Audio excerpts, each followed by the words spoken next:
This part's going to be for the YouTube. Alright. Hey guys, how's it going? This is Yusei D. Wheeler here, and we are now starting FGO Lostbelt chapter number 1, Permafrost Empire Anastasia, and this is a big thing though, because now this is the next segment of the main story after the main record, which is Epic of Remnant, which was like a optional singularities to do, but now this is a main story, so we're all pretty hyped for it now.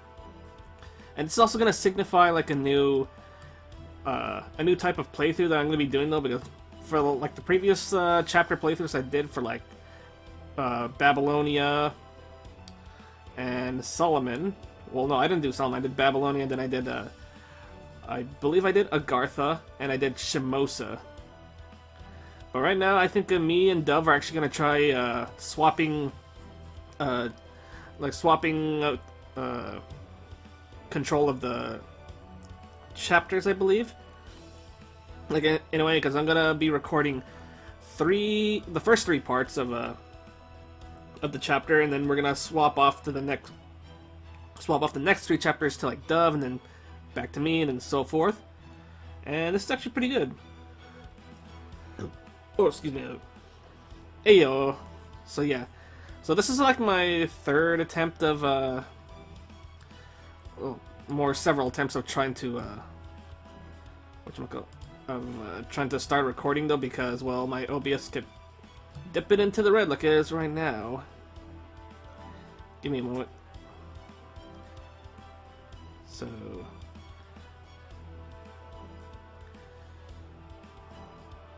okay, looks like I spoke too soon, but it seemed to hold up better earlier. So just let me try fixing.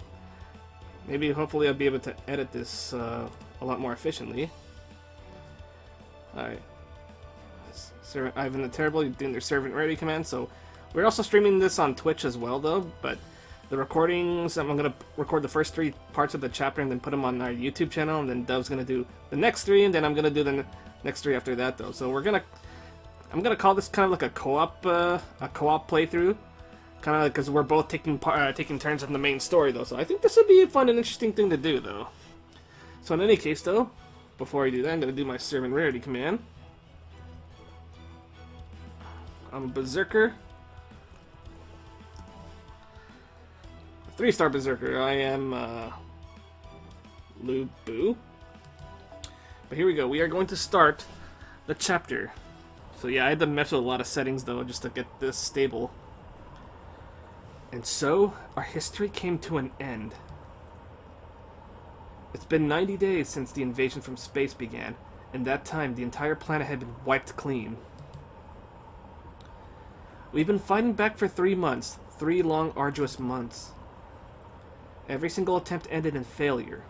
Of course they did. We had all kinds of security measures in place to deal with other countries, but we were completely unprepared for an invasion from outer space. Ooh, space! The United States fought hard to the last man, but even so, they only lasted a matter of days. With no other options left to them, all the few remaining humans could do was stand by and stare around, dumbfounded at the endless stretch of nothingness. Hey Juan, how's it going? Hello, my Buddha! Everyone resigned themselves to the fact that each passing day could well and truly be their last. But not me. I just couldn't let it end like this. So I turned my back on the campsite and walked away like a petulant child, casting a deaf ear to the people offering up their final prayers. Before me I saw a vast wasteland of endless white. Any trace of humanity had been erased. We no longer had any hope for survival, let alone turning the tide. Nothing we tried had even the slightest effect. In this wasteland, I searched through old records like a raccoon pawing through garbage. I managed to find an old motorcycle with barely enough fuel for a one-way trip and began riding across the blinding white wasteland. It's just, nothing about this makes sense. There are so many unanswered questions. If I'm going to die, I at least want to know why. I can accept an alien invasion. I can even accept the end of the world. But I can't accept not knowing why they invaded us or how. The invasion lasted a good 90 days. There must have been some sign leading up to it. Someone must have seen this coming. Or maybe someone knew this was coming and decided to let it happen. How did the invaders first make their way to Earth to begin with? Someone needs to figure out at least that much out, or humanity will never be able to rest in peace. So I'll keep exploring until I find a lead of some sort of clue that could lead me to the answers I seek. This recording might just be me talking to myself, but still, there's every chance that this is the last document remaining on Earth. My name is David Bluebook. I'm an oddball setting off on the last trip of his life, searching for answers in a world where I'll be lucky to see tomorrow. Wait a sec.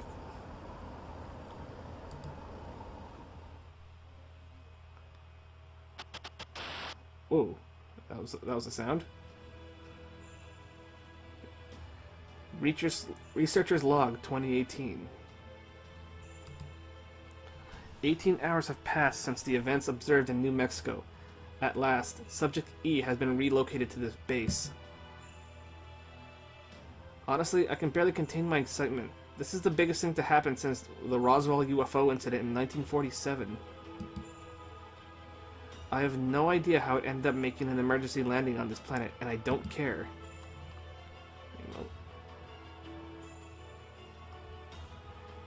What I do know is that our visitors is at death's door and needs help if it's going to survive. I also know that it is an intelligent life form and it is nothing like us humans. Informed beggars belief. Thank goodness for the boundless capacity of the human imagination. This visitor from a distant world looks exactly like the sort of thing one would see in a horror movie. My orders are to perform surgery on this new friend from beyond the stars, to save its life and hopefully establish communication. I'm literally trembling with excitement. My entire staff and I are eager to begin our work.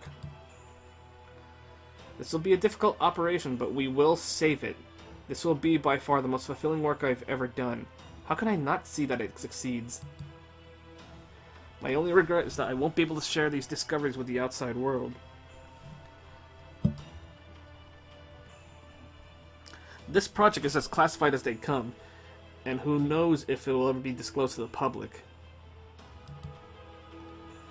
Until then, we must continue to nurse it back to health in secret, here in this underground facility. It is here that I must study this strange new life form. These tree roots come to life. So here we go. Let us continue here. This one has no battles.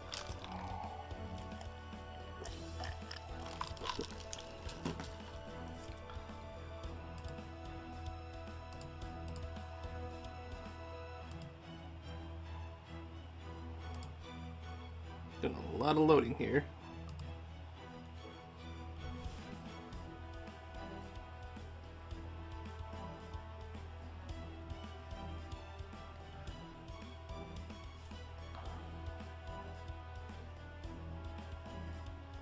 It is quite the long loading screen, I must say.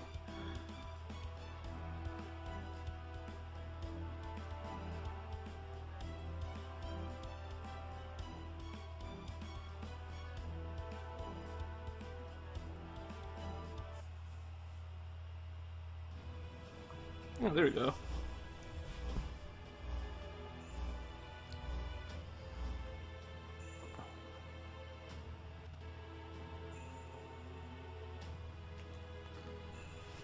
It has been 90 days, 3 full months since the Tree of Emptiness took root.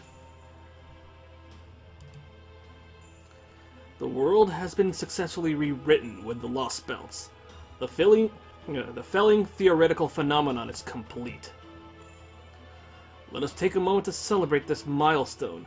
None of this would have been possible without each of your devoted efforts. You're giving us way too much credit, Kirstaria. Kirstaria, I think? That's how I say it. Sorry about it. Anyway, you're giving us way too much credit, Kishtaria.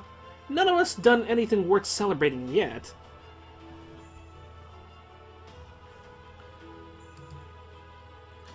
The foreign god did all the work, invading and rewriting history, and the world and all that.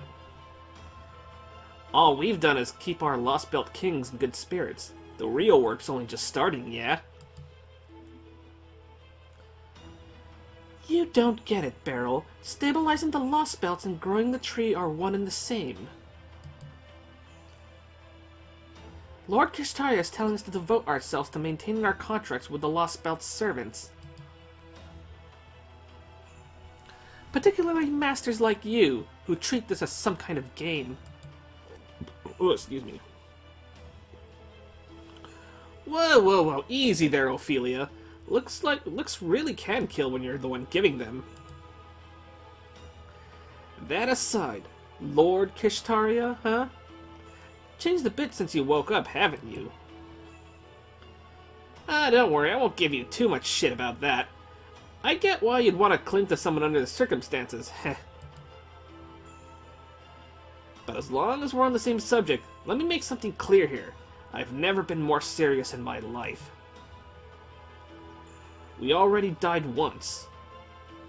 Think I don't know better than to treat this like a game?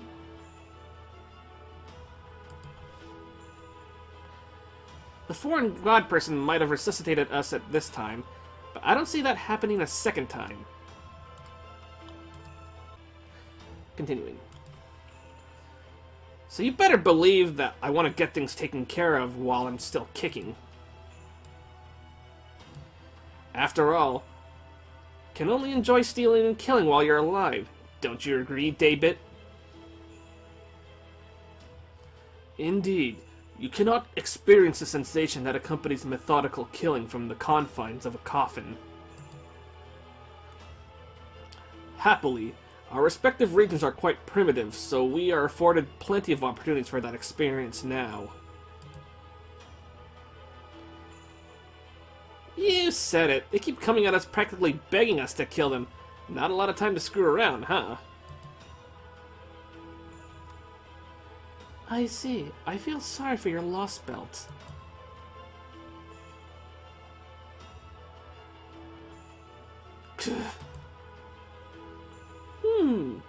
What's the matter, Kadok? Beryl is his usual self, but you seem a bit off. What is bothering you? You look just dreadful. Oh my, those bags under your eyes. Have you not been sleeping? Or is it just that you're under a lot of stress? Both. Never mind me. I'm doing what I'm supposed to do. I'm sorry, you know I can't do that, Kadok.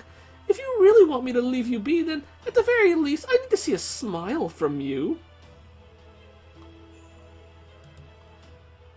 How could I not be sad seeing a friend so down in the dumps? I can't help worrying about you, whatever you might think on the subject. Understand? If you really want to be alone, you need to be strong enough to handle it. And if you're letting your stress show like that, then you clearly aren't. Why not try relieving a bit of that stress with a bit of fun? This suggestion won't win points for originality, but how about some tea? I found some great tea leaves here in my own Lostbelt. I'd be happy to let you have some. I bet the Grand Duchess would be delighted as well. None of your business! I swear, you just don't change no matter what happens, do you, Pepe? His name's Pepe. Ooh, flattery will get you everywhere. I must say that wasn't bad, Kadok. I'm not praising you. Sorry, that was the wrong voice. I'm not praising you. That was an insult. Sheesh. How come you're not telling this guy? How come you're not telling this guy not to treat this like a game, Ophelia? So Kadok is Commander Lolly This Commander Lolly dude must have been tired after that 24-hour stream. Oof. Pepperoncino's different. He's always like this. Maybe Pepe is a Zarbon voice. Damn. Oh my. So maybe I should talk like this when I reach Pepe. Sorry.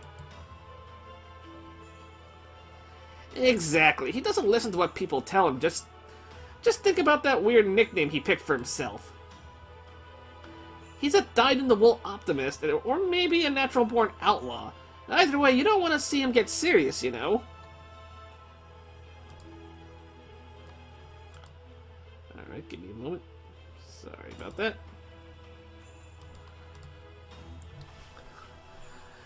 He'd only ever show his true colors if the shit really hit the fan. Like the apocalypse or something. Maybe, yeah. Actually, scratch that. Maybe not even then. No more wasting our time. Kirstaria, what did you want to talk about? We've already reported in about our Lostbelts. Mine isn't fit for territory expansion, and I have no intention of competing with the rest of you. If you want to fight whoever gets to rule this planet, knock yourselves out. Did I not already tell you all this? You think we'd buy that? You can't just shut yourself away and sit this one out, Akuta. In the end, we're going to have to choose a single Lostbelt. If you give up on expending your Lostbelt's territory, it'll just be a matter of time until another Lostbelt invades it. You really want to just lose by default? You're okay with that? Hey, what's up, J6? How's it going? Yes, I am. And if my Lostbelt ends up disappearing, I'm fine with that too. This time, I just want to stay here right up until the end. As long as I'm satisfied, I'll go along with the rest of the crypters. So you don't give a shit about this power struggle thing, huh?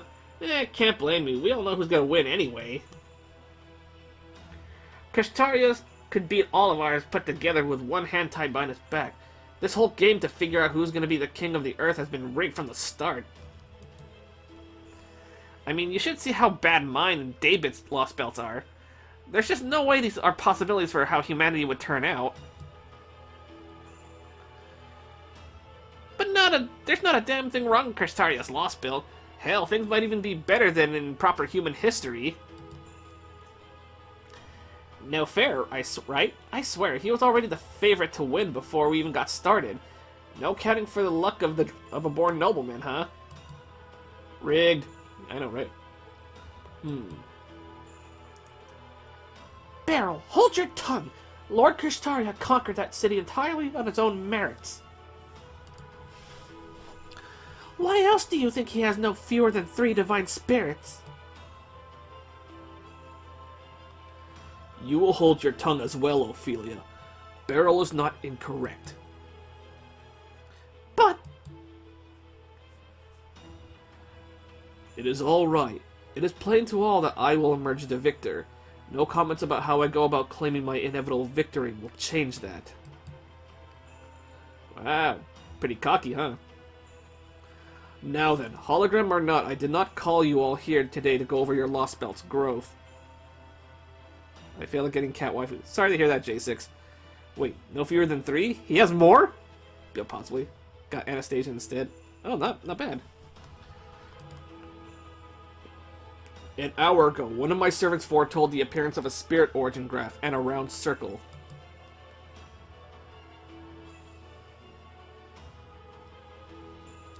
The spirit origin graph belongs to Chaldea, while the round circle no doubt refers to Mash Curiolite's shield.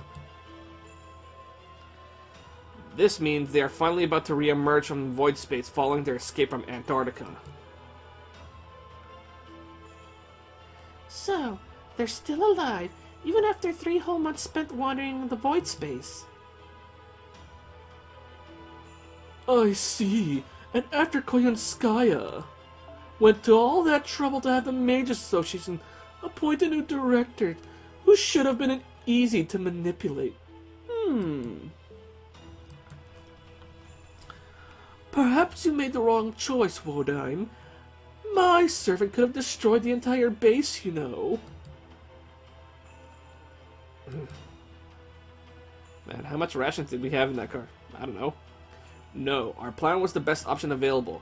Chaldea's defenses may not have been airtight, but they were formidable nonetheless.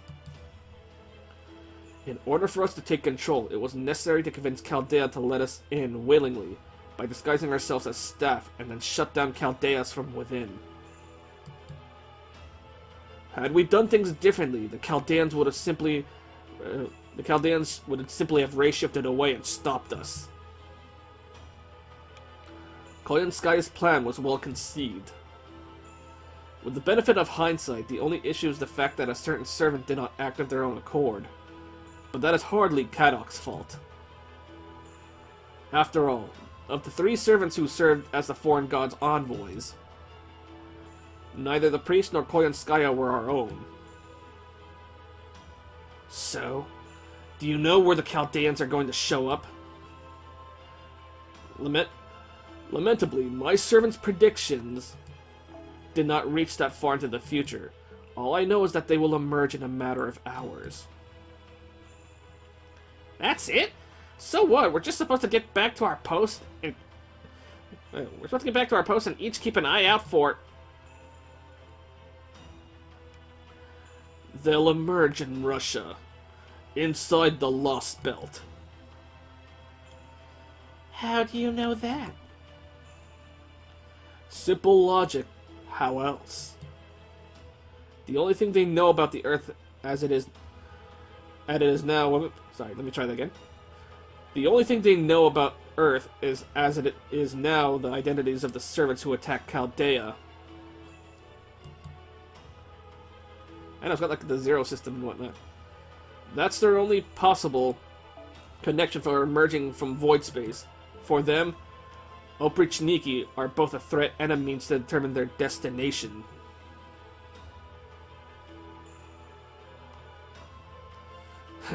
So it all comes down to retribution, huh? We got them good, so now they want to get us back. Which means they'll be gunning for me first and foremost. Perhaps. Anyway, if they are the kind of people to seek revenge, that will make them easier to deal with. Out for vengeance, huh? Man, that's rough. I doubt you'll be able to talk your way out of that one. I know. How about I help you out, Kadok?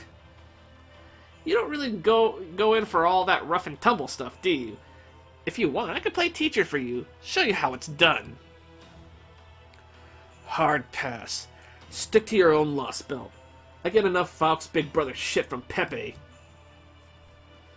Aw, come on, I really am concerned for you, you know? Besides, pepperoncinos...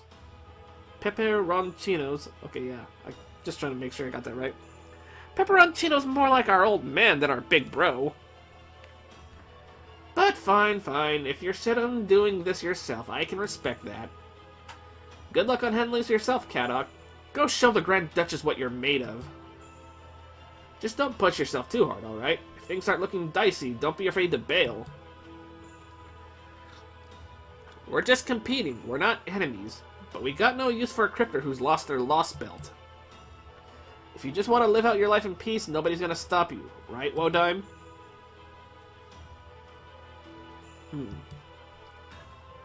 Kadok, as you know, we all have consented to a non-aggression pact. As crypters, our goal is to expand our respective Lostbelts' territories. Eventually, our Lostbelt borders will clash, and one will inevitably be consumed. Thus will the Lostbelt with the strongest foundation of humanity feed upon the weaker ones. But it is in that clash, and only in that clash, that a crypter may interfere with another crypter's Lostbelt. If Chaldea does appear in Russia, then it falls to the king of Russia's Lostbelt to deal with him. Our duty is the reconstruction of humanity within our Lostbelts, to build a world where humans and gods can once more coexist in harmony.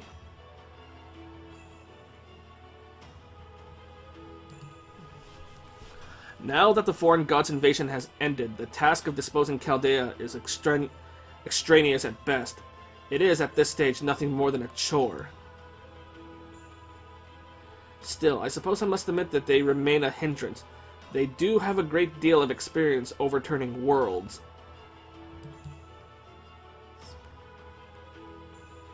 Kadok, I look forward to seeing what you are capable of.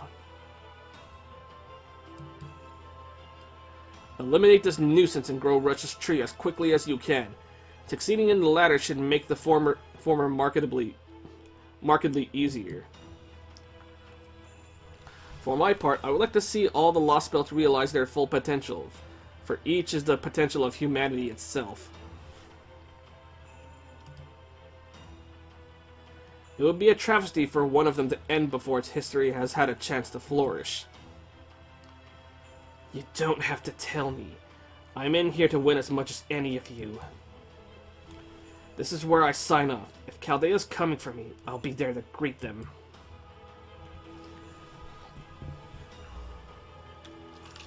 What is it, the Akatsuki or something?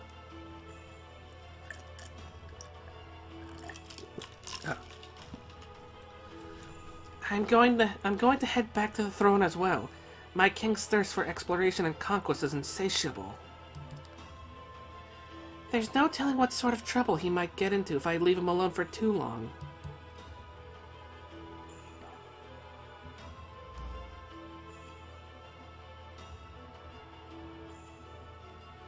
Right, then. I'll be off as well. Let me know if Retcha sent out an SOS.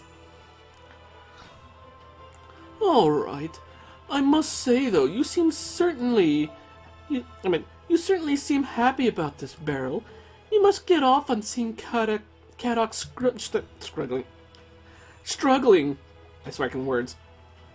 Now, what sort of heartless bastard do you take me for, Pepperoncino? I'm actually worried about him, you know. I was an only child, so I like to think of him as the little brother I never had. Why would I want to see him die? I just want to be a good big brother and look out for him. Besides, I'm thrilled to hear that... let me try that again. Besides, I'm thrilled to hear that... is still alive. That is still alive. I haven't been this happy since I first broke into their ICU. Dr. Roman kicked me out before we could have a bit of fun together back then, but now there's no one left to get in the way.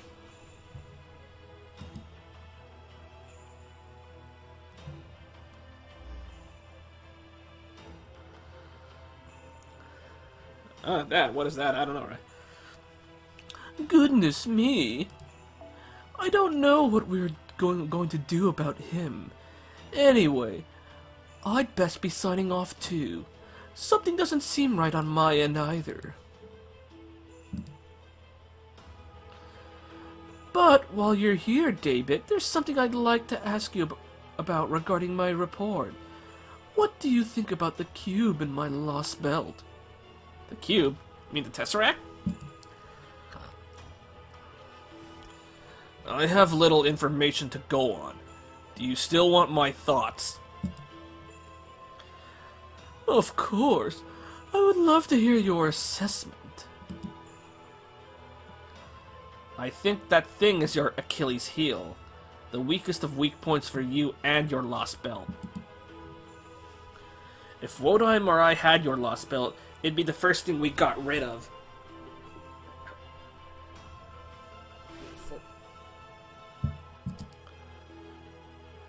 But in your particular case, Pepperoncino, I would leave it alone. That's just who you are. I see then. Then maybe I'll wait and see how it goes. Though personally, I'd love to cut it out now.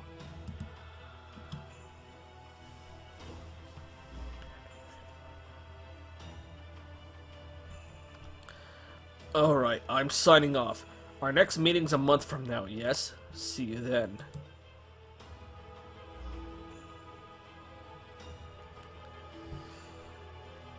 Each of the other crypters has returned to their post.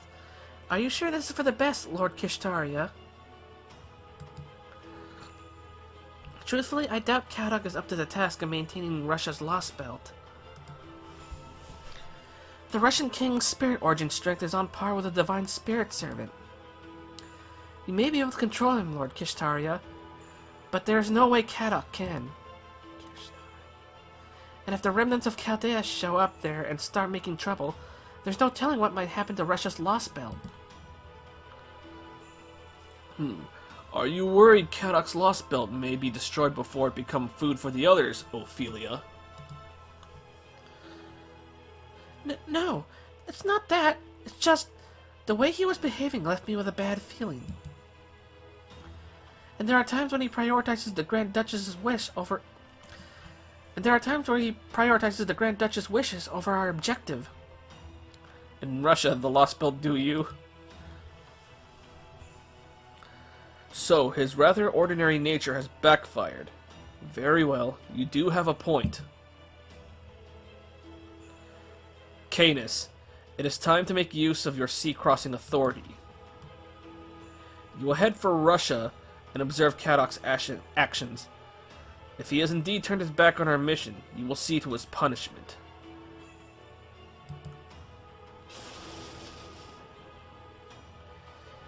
Are you kidding me, Master? You're really sending me, the great Canis, out to do your housekeeping? And all because this woman won't leave you alone? What sort of heroic spirit do you take me for?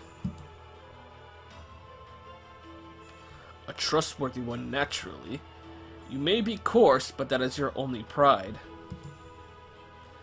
And since I have bested you in combat fair and square, I know that you will not renege on your promise to me. Nor will you announce your previous statements depending on the situation, unlike the gods. Unless I am mistaken, and you are, in fact, just as fickle as they say you are.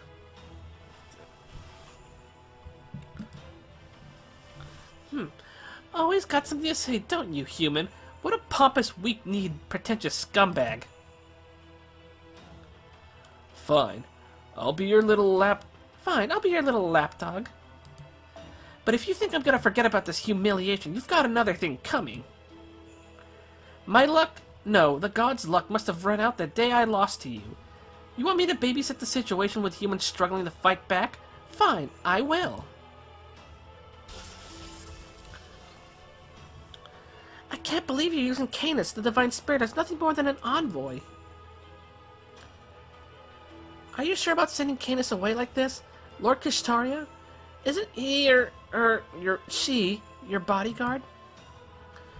It is of no consequence. This is why I made a contract with Canis in the first place.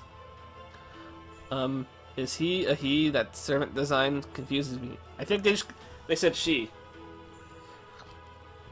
I trust him to be my eyes. Well, okay, well I guess they said he now. From here on, I will be having him monitor the continent. I will also have him stop by your Lostbelt as well. I advise you to take caution when he does. As you know, he is not overly fond of women like yourself. If you offended him, he may just end up erasing your Lostbelt, king and all. I'm not so sure about that. My Lostbelt's king is certainly a deal more subdued than Russia's, yes. However, her power is easily a match for divine spirits. On top of that, I have the strongest knight ever to live in my charge. I can't imagine either of them will have anything to fear even from the divine spirit Canis. Probably like Artoria.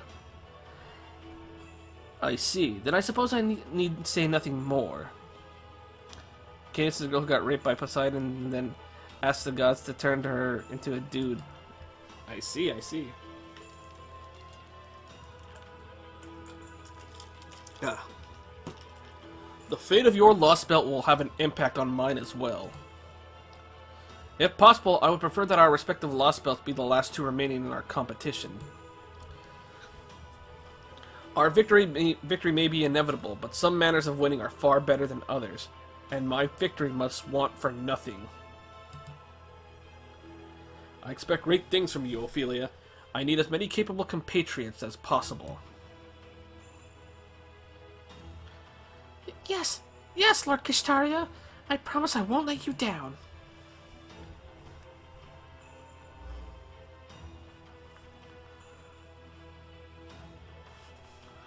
The roots of the cosmic fantasy have descended upon us. The advent of the foreign gods is at hand.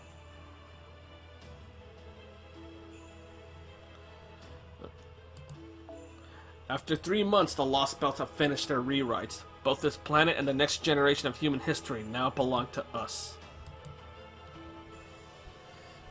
But that is not enough. I will not be satisfied with that alone. If the sages from proper human history abandoned the humans in their naivete, the one who called himself the King of Mages at first pitied humanity, but soon washed his hands of them. But not me. I will never relax my grip. It has been 2,000 years since mystics disappeared, when the foundations of the world were passed on to mankind.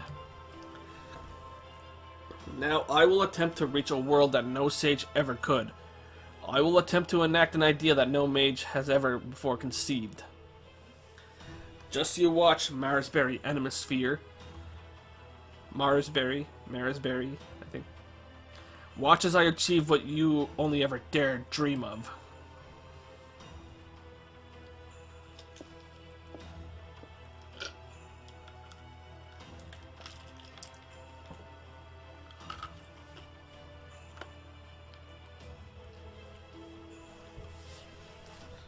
Oh, it her.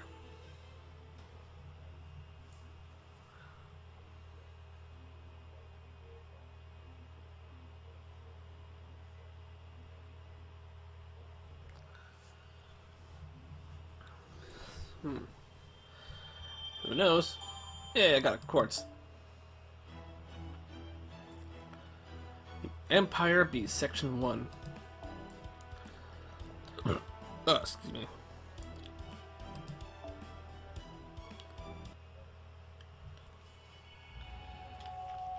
Empire Beast. Here we go.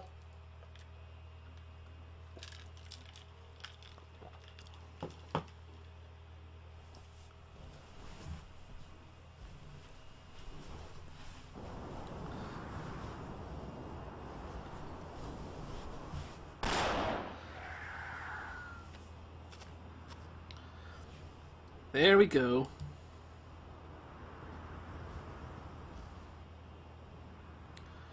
Damn, it's really getting bad out here. But I can still smell 3 of them. If I don't take them out now, I'll starve to death this winter for sure. Guess I'll just have to hang in there a little longer. Time to kick ass and chew bubblegum. Damn, it's like the Cree chat. It's a Cree chatter. I don't know. Here, gunshot. Damn it, you little...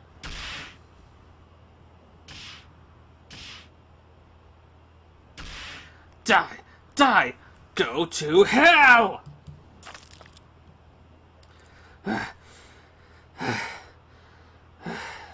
Damn it. What a waste. Damn. Now its brains are leaking out. Guess it's time to pack it in. Damn it, I'm so hungry. I really don't want to starve to death.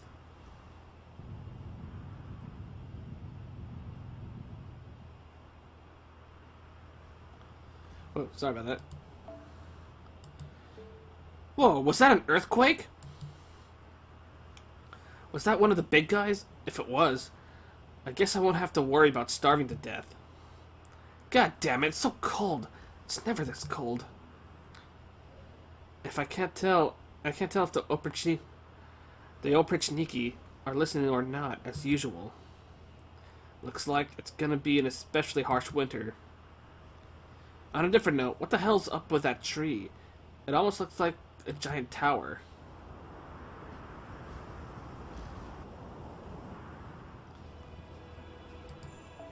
In this version of history, demonic beasts have been present since the very beginning.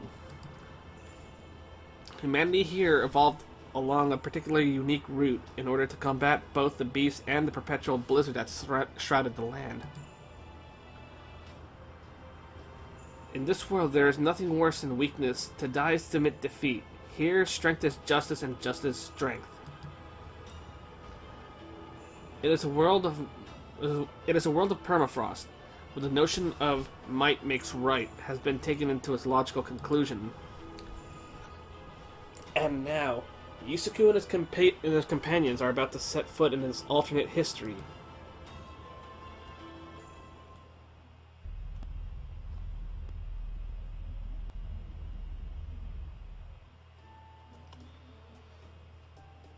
Foe! Foe!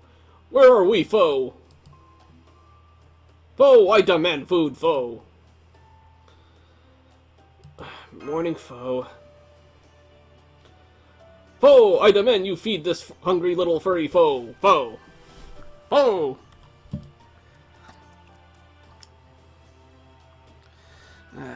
God damn that little shit. It's been a week since all that went down. I think I'm finally getting used to my room here. I'm just gonna stick with it.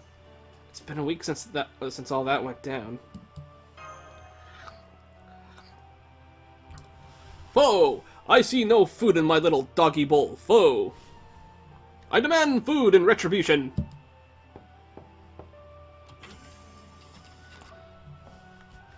Good morning, Senpai. Are you awake? Of course I am. Oh, good then. I hope you don't mind if I come in. I brought you some breakfast. Foe. Everyone's just saying foe. Of course, we still only have rations, and only enough for another 6 days, too. It's a lot better than nothing. Thanks, Mash.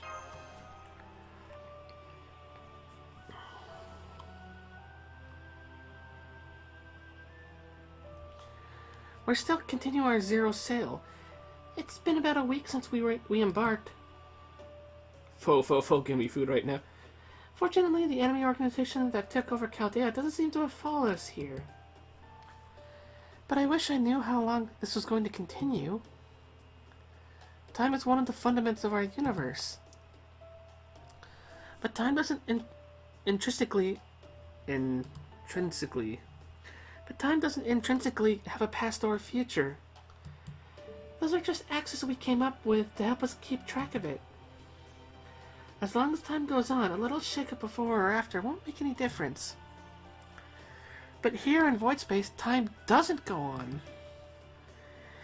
We won't suffer the effects of age as long as we stay here, but we also don't know what will happen once we emerge into normal space. We might return at exactly the instant we left, or we might find that we've gone for hundreds of years. I wouldn't be surprised if we just age instantly as soon as we exit void space, like when Urashima Taro opened the Tamatebako.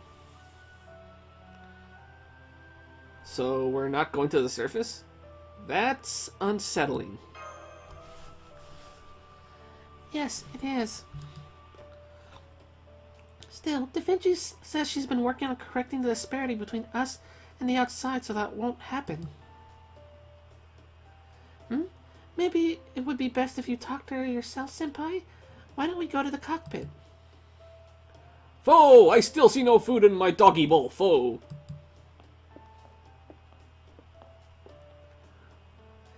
I must say, I was relieved to find out that the Shadow Border's interior is more spacious than it looks from the outside.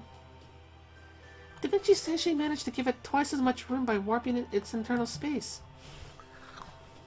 So, it's like time travel? Yeah, something like that. Thanks to that, we have just enough living facilities to cover the bare necessities. I do feel a little bad that all 4 staff members have to share one room, though. Hey, that must mean me and Mash share a room. Wop wop. Foe! You two get a room already, foe! Thank you for your concern, foe. I have special needs as a demisert, so I'm staying in a treatment room by myself. Well, there goes that idea. As for the other private rooms, oh yes, Director Gordolf is staying in the captain's quarters. Ah, well, shit. Da Vinci has her capsule in her computer room, and Holmes seems to be sleeping in the workshop. Foe! These people are strange, foe. We also have air conditioning, a storage room, and an armory, although the new director has prohibited us from going in there. And since we have 2 large cruisers worth of space, Da Vinci and Holmes were even able to make the cockpit/bridge several meters wide. Alright, let's head to the cockpit now.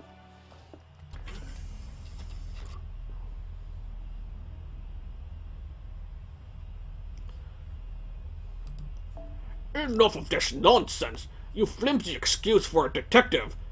Why do you insist on keeping us here? We must be in a safe zone by now.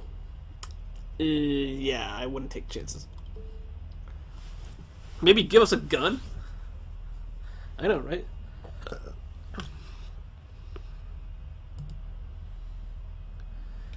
It is, as I have said, a more difficult question than you seem to realize. We must first discuss how we might even define a safe zone. For example, can we say that we are safe here in void space thanks to a lack of enemies in our vicinity? I'm afraid the answer is a resounding no. For that matter, there are no enemies found in void space. Consequently, we need not concern ourselves with attempts at pursuit.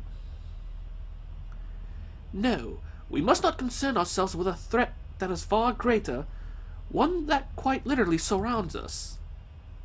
In other words, my good music, the question is not one of when we should emerge, but of how. You mean to tell me that it's not even possible for us to leave? How could you be so blasé about such a nightmarish prospect? It looks like Holmes and the director are getting along nicely, Senpai. I'm all sorry to interrupt them. Good morning, everyone. Yusaku and Mash Kyrielite reporting in for the latest status update. Good morning.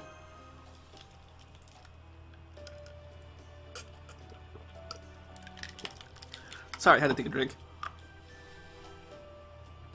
Can we kill the new director? Ah, good morning, you two. Have you already had breakfast? Yes, thank you. I had an Italian cuisine ration myself, and Senpai is just about to have his. Oh, so you lower-level employees are stuck with rations, eh? How sad. I had a plate of warm French toast and tea with extra milk myself. It is, of course, important to my role as captain. The captain needs a lot of calories to have enough energy to keep the crew together. Oh my god. I swear, who do you think you are, hogging all the halfway decent not perishables for yourself? MREs.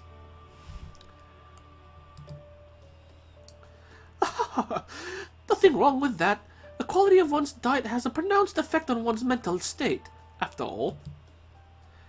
Those who are unwilling to endure discomfort should make every effort to eat well on a daily basis.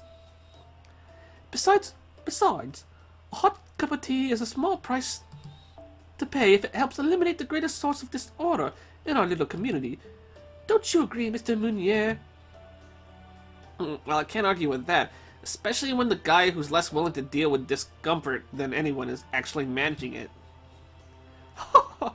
You mean me? Not to worry, I still have a store of my own little remedy to fall back on. If the time ever comes when I need to calm my nerves, it should do the trick nicely. Why, I can't keep going like this for a month. Foe! When will Foe get his kibbles and bits, Foe? Oh, never mind how strong your willpower is. You still haven't answered my question, Holmes. You just told me that it isn't that you refuse to emerge, but that we can't emerge. What did you mean by that? And remember, I have appointed you Chaldea's new administrative advisor. How about you show a little gratitude for the appointment? Now tell me exactly what is going on. I'm not normally particularly concerned with titles, but I must say, being an administrative advisor has been a novel experience. You'll never get kibble and bits ever again, Foe. Oof. Let me see. Damn, how can you deny him the kibbles and bits? To be honest, I'm rather excited to be exercising my own untapped talents to meet this job's demands. How did that end up happening? Does Director Gordolph have a death wish or something? Well, he's already got Da Vinci serving as a technical advisor, right? He probably just appointed Holmes to administrative stuff because he doesn't want to have any other managers help him right now. Oh, damn you humans. I can hear you, you know. Now come on, Holmes, out with it. Are we going to survive or aren't we? I mean, if there is no world with kibbles and bits, I'm not denying him. I'm afraid survive is too broad a term for me to provide a satisfactory answer, but I can at least outline the possible result of our emergence. Strictly speaking, it's not that we cannot emerge, rather we have nowhere to emerge to. At the present moment, we are voyaging across the void space, a world existing on a negative vector, to put it another way. So in order to return to reality, we need a connection to it. An anchor, if you will. Fortunately, anything should be able to serve as an anchor as long as it exists in reality. So as long as someone here has such a connection, we should be able to escape from this void space. Sorry. However, we are unable to do so at this time, which means the world itself has been utterly wiped clean. That's ridiculous. What do you mean wiped clean? There's nothing left anywhere? I'm certainly willing to admit that it was terrifying seeing those, meteoroids. I suppose they were falling to Earth while we were on Antarctica. Given their size, the impacts must have been absolutely devastating. No doubt the destruction was many times worse than the Tunguska event. Tunguska event. There we go. Yeah, that's what I meant. Terrible as that may be, there's simply no way that could have been a cataclysm capable of wiping every nation off the face of the earth. And of course, let us not forget the clock tower. London's clock tower has been around for millennia. It is the greatest bastion of magecraft in existence, guarded by hundreds of defense mechanisms. There's no possible way it could be destroyed. I guess no one ever told him about the Mist City. Foe, this guy. Can I eat this guy's flabby fats, foe? With all due respect, Gordolf, I'm afraid the Mages Association in London has been destroyed as well. Every single nation, all destroyed, with the exception of those of us here. The entirety of humanity has been wiped from existence. Or at least, so Kirstaria Wodyne believes. Otherwise he never would have made that proclamation. That's impossible. The world couldn't possibly be destroyed so easily. It couldn't possibly. Right? You all agree with me, don't you? Yeah, we have experience with this kind of phenomenon, so yeah, you're not really being convincing of yourself. Why are you all looking so glum? Stop that! Stop it right now.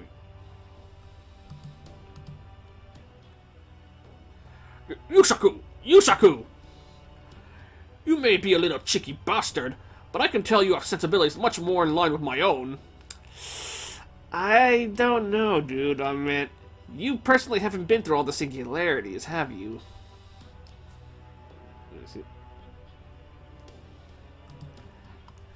Go on, then. You tell them. Tell them Holmes is making all this up, or wrong, or something. This isn't the first time this sort of thing happened. Gordolf, you need to face the facts. Huh? Don't tell me you're serious about this, too. Aren't you like me? No, not at all. Foe, this guy's pissing me off, foe.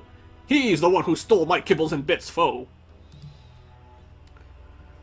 It can't be that there really is nothing at all left on Earth.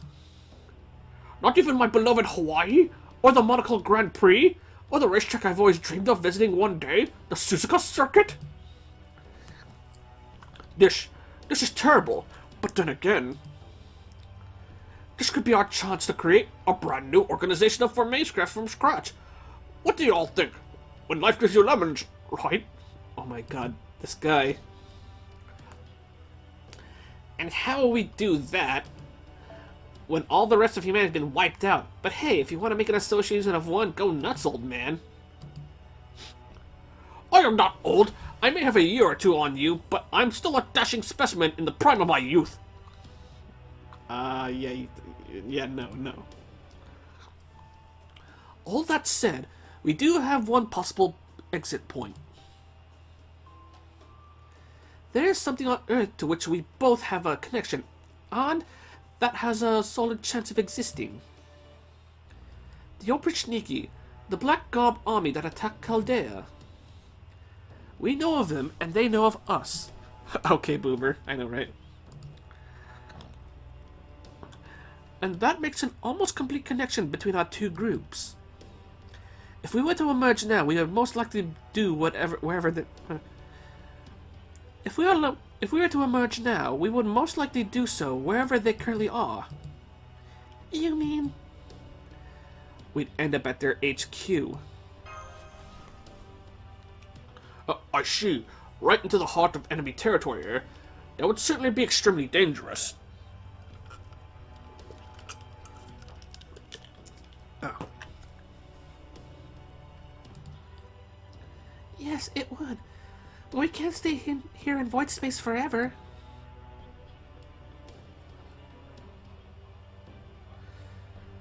The Shadow Border's reserves are running low. We're almost out of food, water, and power. Indeed. We will need to emerge soon no matter what, but I would like to do so at the best possible time. Fortunately, we have the paper moon as a compass, capable of measuring standard space and void space simultaneously.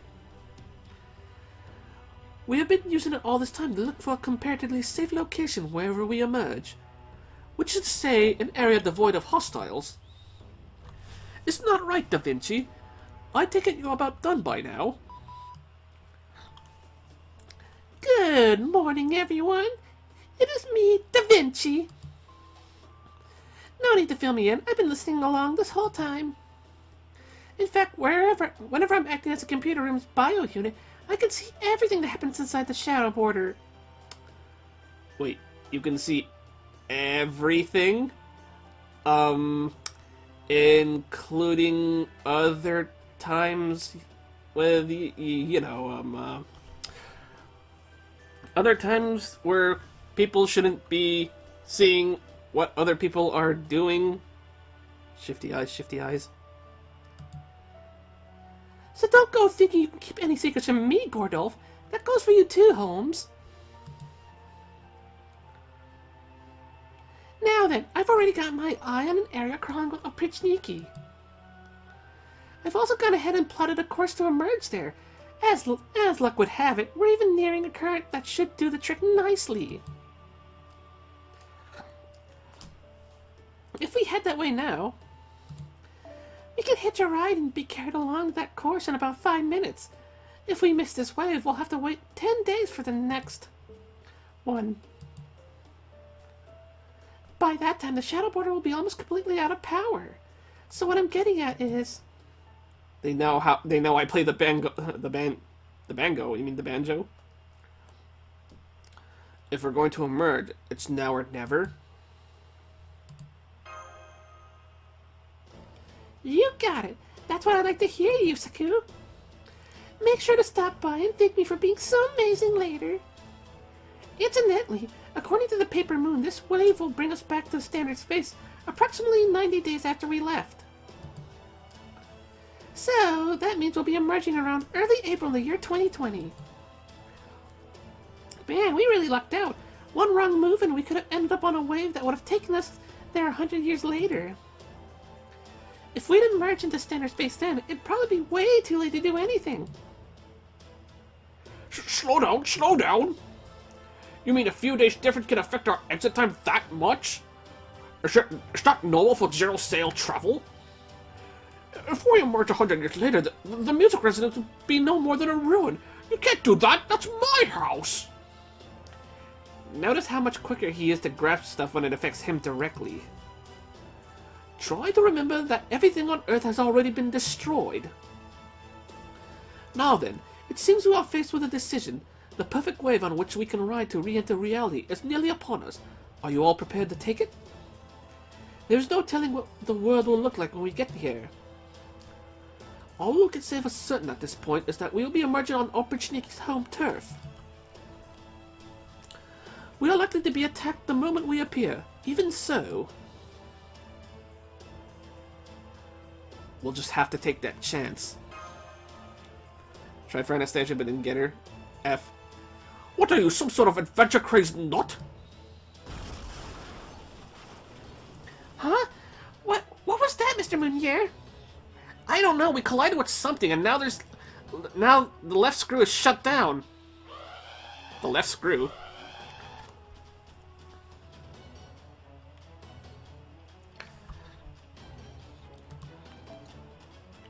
We found the void space border wall.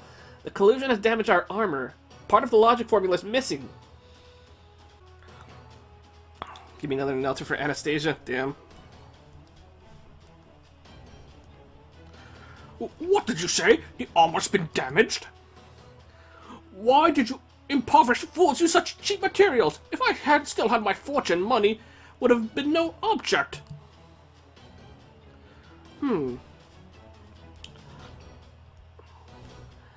He must have spent all his money acquiring Chaldea.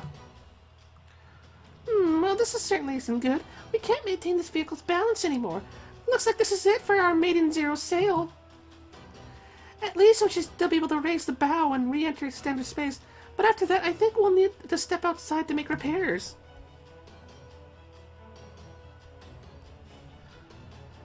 Holmes! Quite so. Given the circumstances, our hands are tied. This is indeed the end of our maiden zero sail. All hands prepare to emerge. All done talking, then let's go catch ourselves a wave. I didn't agree to that. Wait, let me get my seatbelt on. All hands, take your seats. You are not to get incapacitated under any circumstances. That goes for you too, Yusaku. As long as you're strapped in, you won't suffer any serious injuries. Trust me, I speak from experience. Activating Paper Moon, initiating planet navigational chart plus-minus conversant. Commencing Shadow Borders docking sequence into a reality boundary. Wait.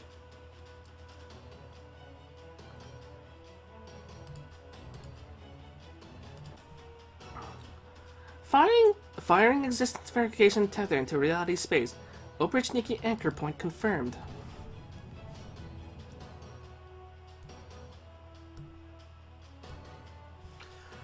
What's going to happen? Nobody knows. Nobody can even guess, so we must be prepared for anything. The only way we will learn what awaits us when we emerge is to see it for ourselves. Emerging from void space. 30 seconds until arrival in reality space. Zero sail complete. Emerging into reality space.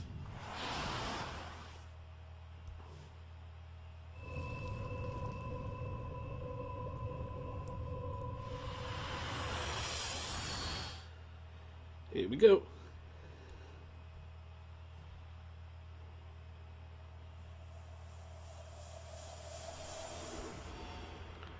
Permafrost Emperor Anastasia, the Grand Duchess of the Beast Nation.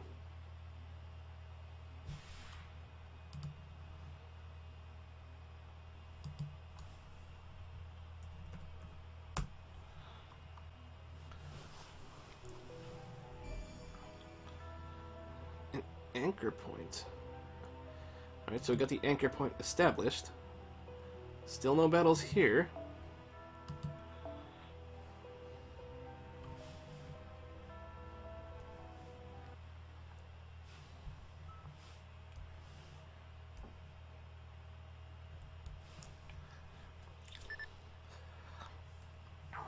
Reality space anchor attached. Reality verification complete.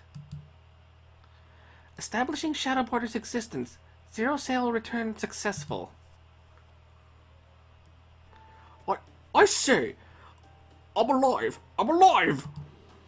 Damn, I keep changing this guy's accent all the time. My limbs have never felt so solid. It's like I've gained several kilograms since we were in void space. Maybe because you did. Attention! An armor plate came loose during re-entry. Further zero sails currently impossible. Please replenish materials and food supplies and perform regular repairs and tune-ups on the Shadow Border to ensure future safe travels. I see. It's a wonder the shadow border held up this well, given the less ideal circumstances in which we... We did it! We're back on Earth! We can go outside! Fresh air at last! I know. I wonder what it's like outside now. We're not bobbing around, so we're probably on land. Quit shoving. I know how you feel, but I can't unlock the door until you settle down. Let's see. First we release this bolt. Well now, I suppose I ought to have expected this. Who wouldn't be curious about the state of the world now, given the circumstances? It is, after all, our home. We have fought so hard to protect it. The miracle of our return from such a perilous voyage no doubt pales in comparison.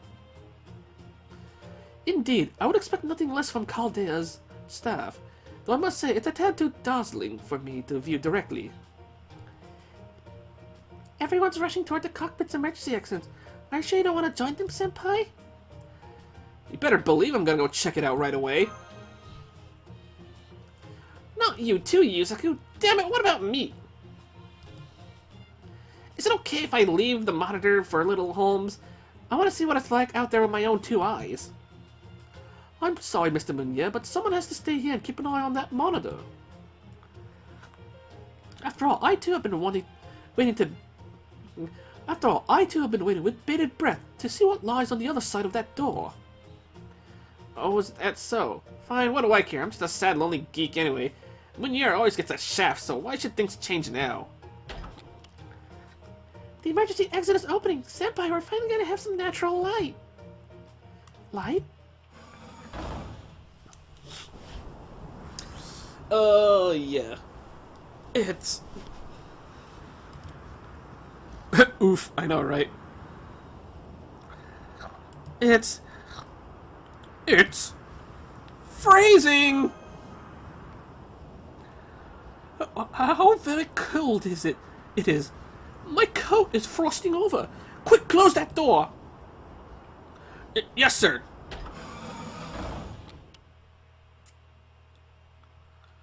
Phew, I thought I was done for. But that snowfield was shot for a brief moment.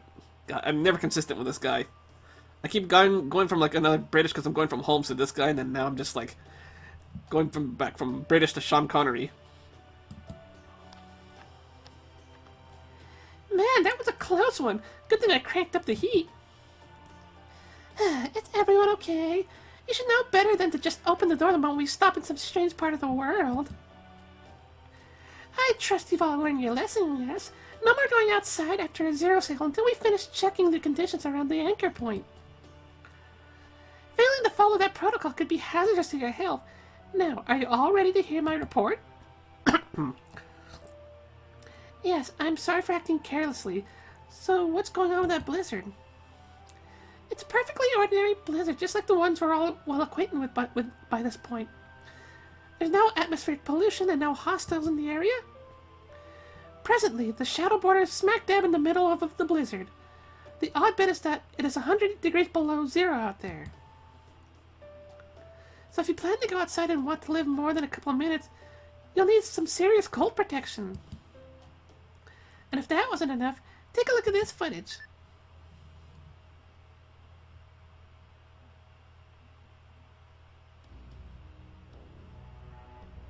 What is this? Is that an aura in a storm? It looks like a massive supercell. How am I supposed to figure out the scale here with no frame of reference? It does look like it's rather big, but...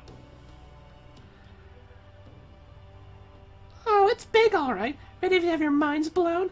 This storm is literally endless. It covers every inch of Russia like a wall around the entire world. And the aurora blocks all kinds of electromagnetic waves, so it's completely impossible to break through. I can tell some of you want to write it off as just a storm, but you really shouldn't. This storm can tear steel apart, level entire cities, even destroy the world as we know it. No wonder people thought of it as a god during the Age of Gods. Remember, storms are the single most powerful source of naturally produced energy on the planet. And one this massive is bound to be raging around with all the energy of a nuclear bomb. It stretches as far as the eye can see. Humanity has yet to invent anything in the way of a vehicle capable of breaking through a storm like this. Nothing can get through the storm. No weapon, no vehicle, nothing. Which means that even once we get the shadow boat up and running, we won't be able to leave this place. In short, we are trapped in a world about which we know nothing.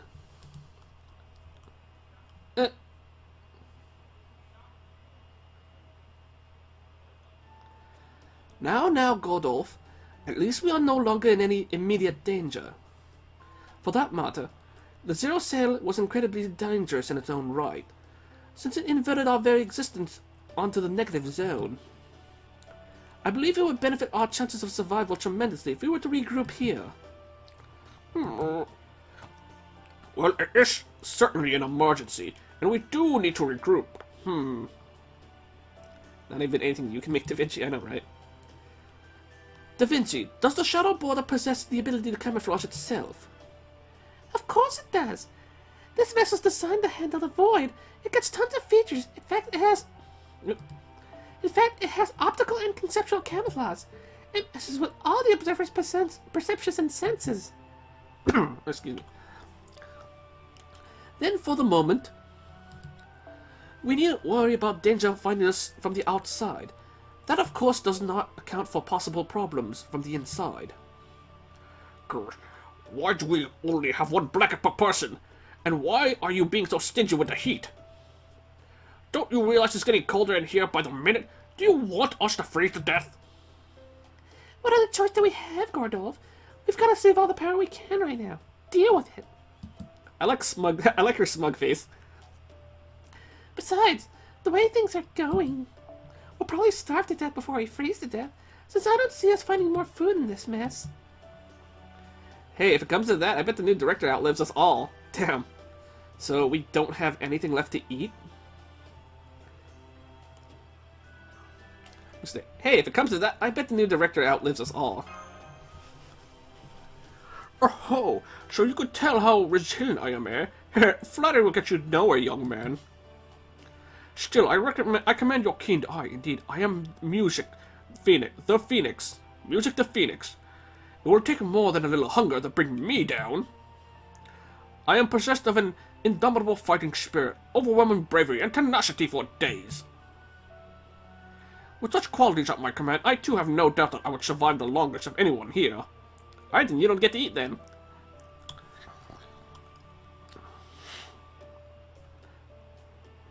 Let's see,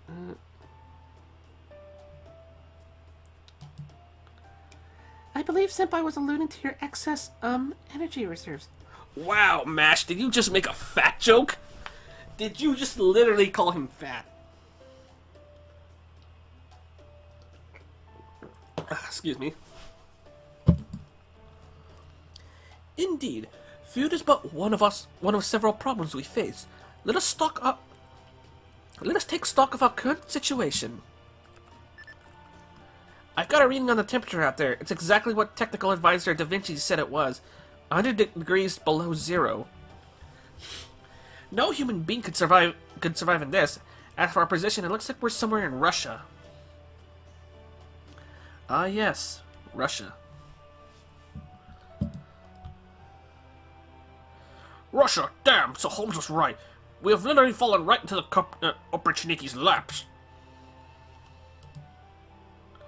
But hang on, how is that possible? I know we were adrift for some time, but how can we reach Russia from Antarctica? We would have had to sail halfway across the world for that to happen. Does void space make that possible? More or less. In void space, real-world distances have no meaning. Instead, the distance we can travel corresponds exactly to the time it takes to calculate the coordinates and verify our existence. Now take a look at the paper moon.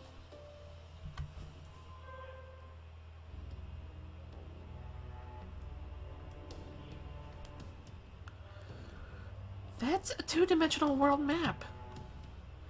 I can see 7 locations that seem to be layered differently than the rest of the map.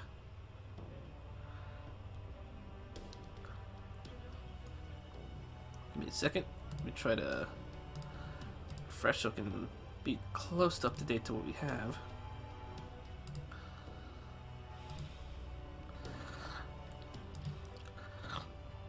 So they are. I didn't notice at first, since this thing loops around on itself, but you're right.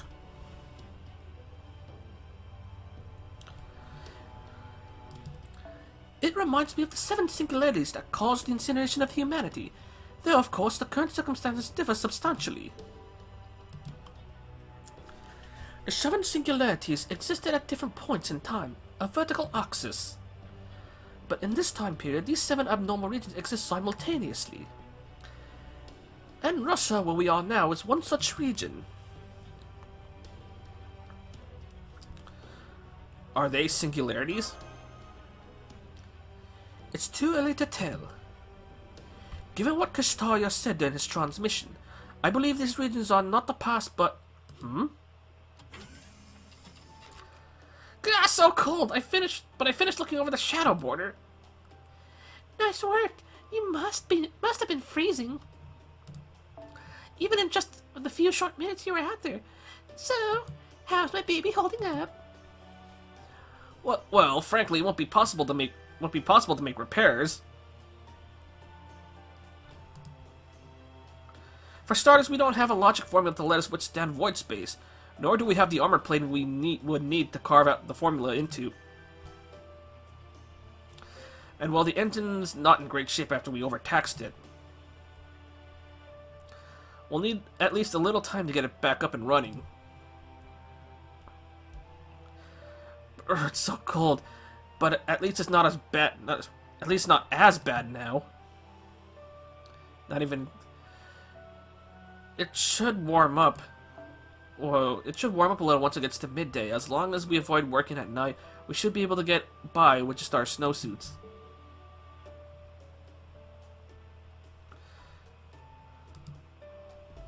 Glad to hear it. Make sure you grab a hot shower before you catch a cold or anything. This is the one time you'll get to rest up as much as you want. In fact, maybe you prefer a hot bath? No, thank you. A hot towel will do. We really have to conserve electricity now, after all. Good. Let us take matters one problem at a time.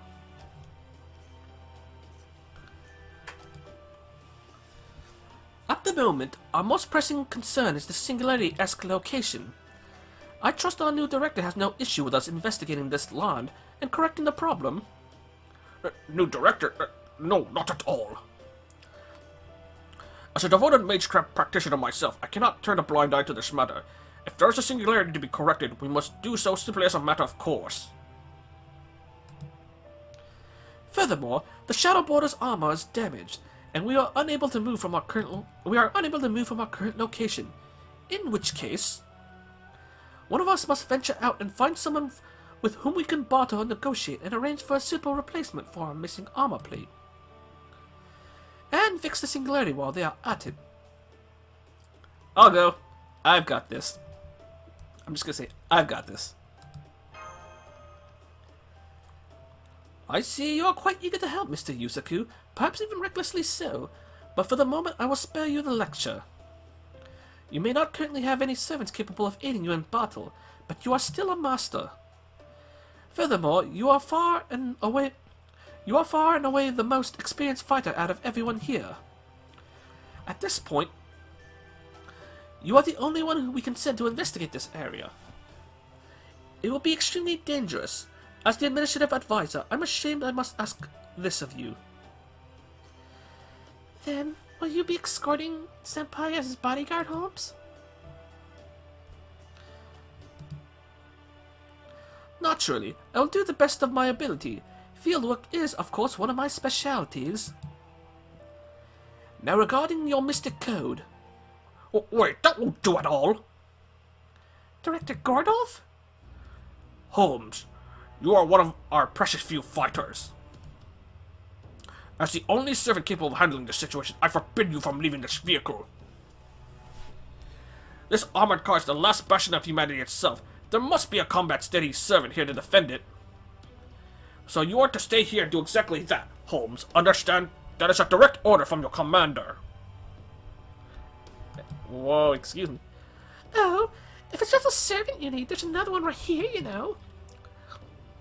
Or have you already forgotten about me and my genius? You are not a real servant. You are just an imitation who's lost any combat ability you may have once had.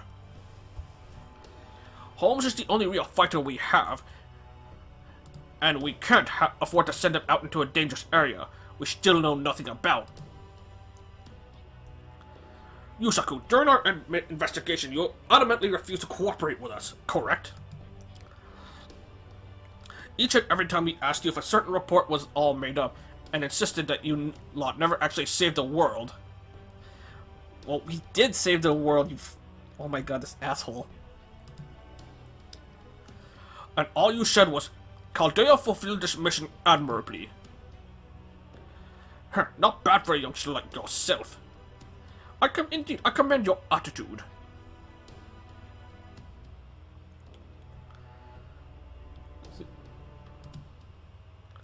As such, I see no problem whatsoever with my plan. You're a proven warrior, as you demonstrated by repairing the past singularities. Oh, so now you believe us, huh? When it's convenient? What sort of director would I be if I didn't trust a proven master? A poor excuse for one, that's what. And so, I'm placing my implicit trust in you. Should have let him die. So listen up, you are to go on this expedition alone. The rest of us will relay instructions to you from this operations room. Yeah, well, without my servants? Hello? What? You can't make Senpai handle this alone. Does that mean you are withdrawing from the testimony you have provided to the inquiry board? Were your claims that Chaldea had not been sitting around merely twiddling stumps for the last year no more than lies?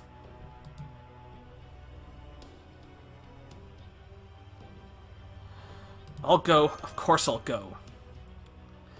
Indeed, both Mr. Yusaku and the new director are correct. The Shadow Border's destruction would mean the end of humanity itself.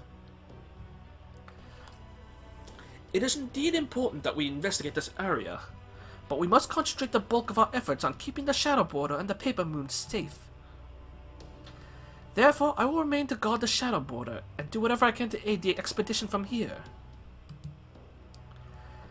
All that said, the fact remains that it would be reckless to send Mr. Yusaku out on his own. It is 100 degrees below zero, and there is no telling what else may be lying in wait. I know that. I won't send him off without a buddy. Let's see, one of you called me an old man. What was his name again? Saute Picata? Oh, crap. What? You want to send Munier with me? That guy's not a fighter.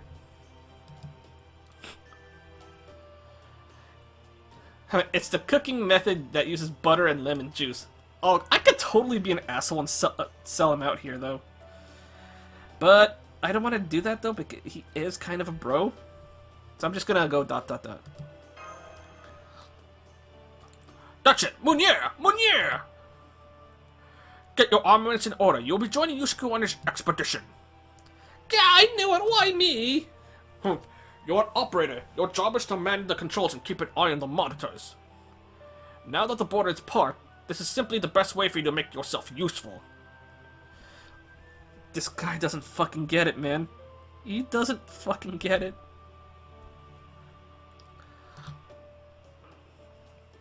Besides, if worse comes to worse, I know someone who can fill in as a driver.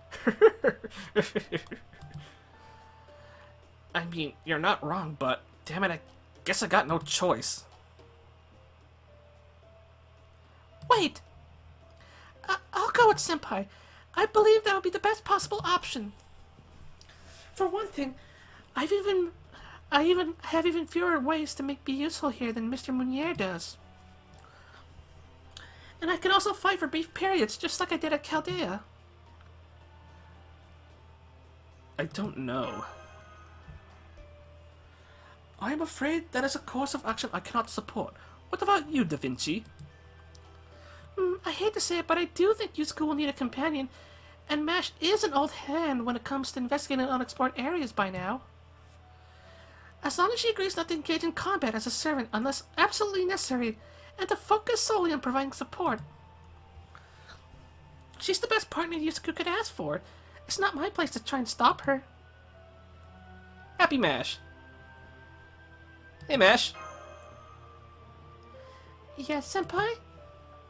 Let's go explore this place together.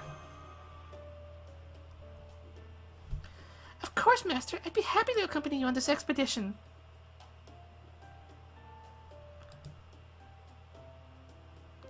Good, good. Fortunately, I expected something like this might happen one day, so I suppose this is a good time as any to show you the new mystic code I made for exploring polar regions.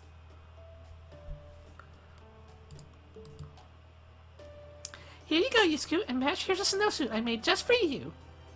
Happy Mash is good civ... I know, right? Excellent. Then be off with you. And whatever you do, do not throw your lives away, understand? If you must die, then make sure that you find a valuable lead before you do so. Wow, this guy doesn't care if I fucking die, man. How about... Can you fucking drop dead? You son of a bitch.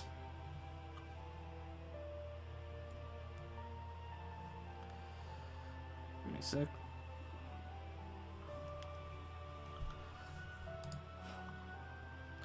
Seriously? You really need to work on your goodbyes. What's wrong with that? I thought it was quite the encouraging speech. Wow, you are serious. You're noble through and through, aren't you? I'm amazed you managed to survive this long without dying in solitude. Did you just luck out and get a really good mate or something? Kohai gets a snowsuit. Should have just let him die. I'll have you know, I've never experienced solitude once in my life. My tutor, Tool the Fourth, was so strict, she would barely leave me alone. Girl, what an impudent little familiar. If only you acted as cute as you look.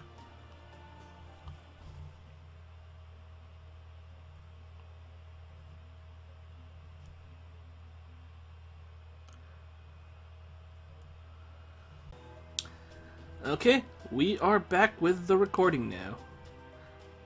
And we're going to go into this last segment here. Alright, so Mash is powered down. I just equipped her with a sumo just to give her some extra attack power, you know?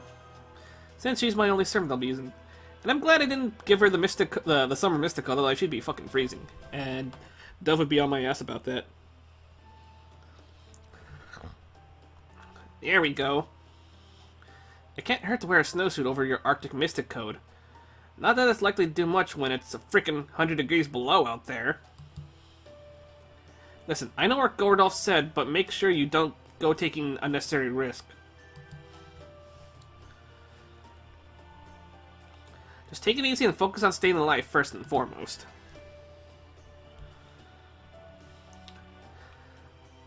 It'd be a hell of a waste if I died now, after all.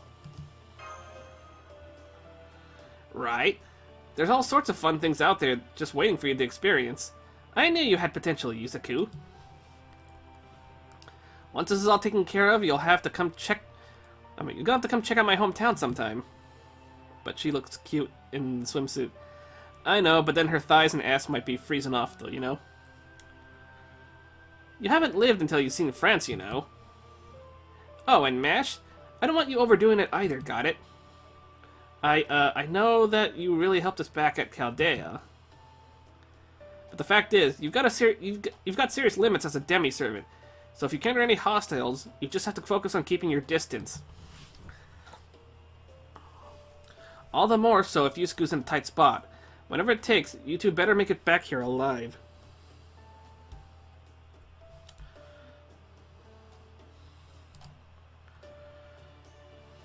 We will. Thank you, Mr. Meunier. Oh, and Yusaku, you take this. Hey, it's a briefcase. This is... Listen up, we're going to investigate the surrounding area first. Once we find something of interest, we'll let you know and tell you where to go. If you can manage to secure a ley line, you should be able to summon servants again. As for power, you just have to make do somehow. Maybe take advantage of a natural phenomenon. A natural phenomenon? I bet Da Vinci and Holmes will figure something out. You're the one who took care of all those singularities. I don't have to tell you what an accomplishment that is. You've met at least 1 or 2 servants who are crazy enough to answer a summon no matter the circumstance. Yeah, man, gotcha can be a pain, can't it?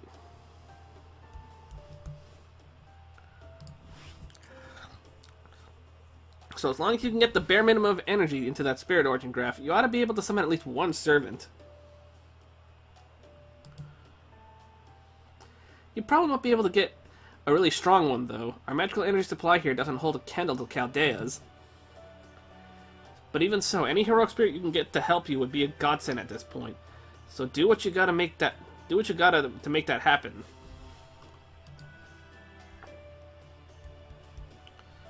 Got it.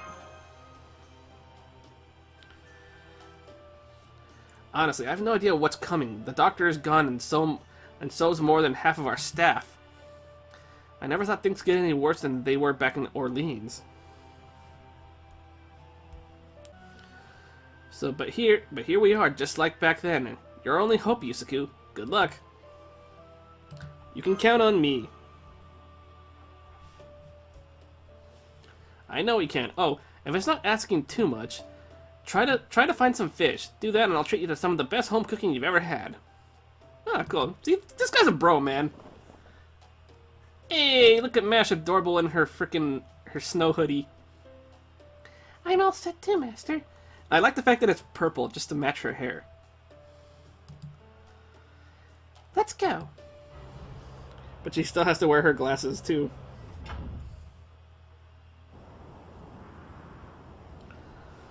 Man, what a blizzard.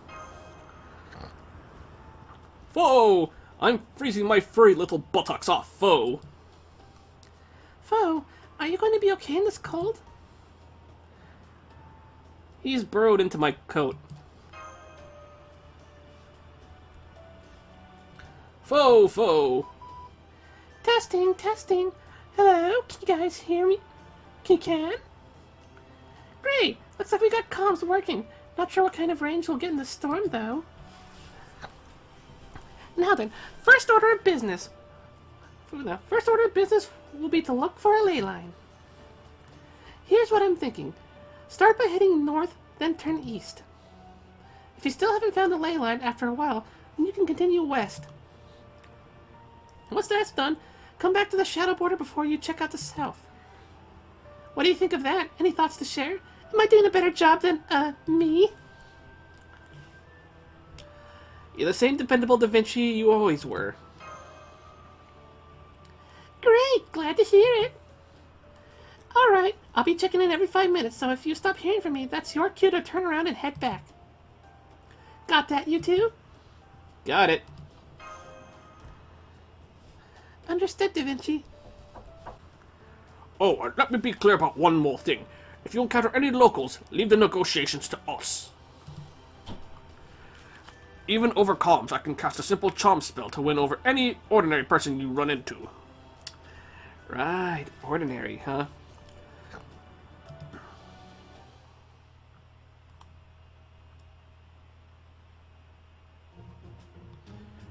Maybe we should only use that as a last resort, Director. Charm spells do work quickly, but the effects also wear off rapidly as well. There'd be no way of knowing when our unwitting collaborator might return to their senses. As such, I believe it'd be both safe and wiser for you to employ your natural charms here. Should we encounter any locals, I believe the best thing to do would be for Mr. Yusaku to initiate negotiations. Once both parties have reached a mutual understanding, we can then have them come to the border. I see. Indeed, my own natural charisma will be the surest way to succeed. Very well, we shall use your plan then. Da Vinci, is there any pomade to be found in this car? I'll need to make sure my hair's perfect for the occasion. First impressions are everything after all.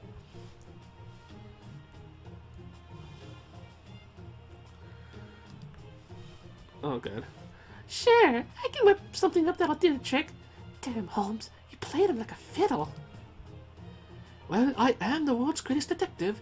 Besides, I wasn't being entirely untruthful. Damn, they are trolling him hard. Godolph does have a certain dignity, the sort that comes from being raised in a distinguished noble family. And that is something that Mr. Yusaku can and should do without.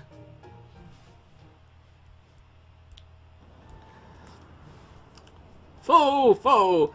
Please keep this foe very warm, foe. Okay, Master, let's start heading north.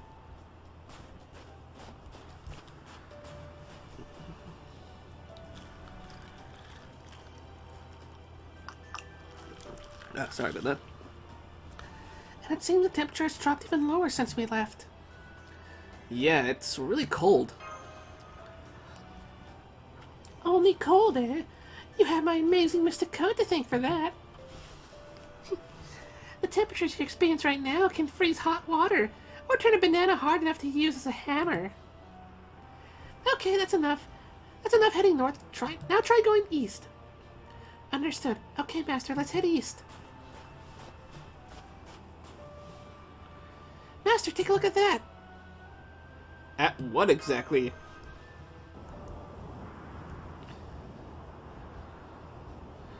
That doesn't look like the bands of light we saw in the singularities. What could it be? A skyscraper? A tower? Maybe it's a tree?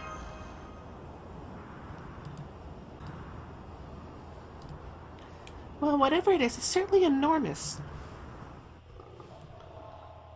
Oh, and there it goes. What was that noise? Da Vinci?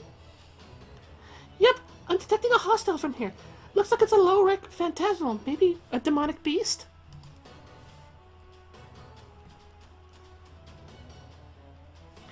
Just one of them, but it's heading your way from the east, and it looks like it's to be spoiling for a fight.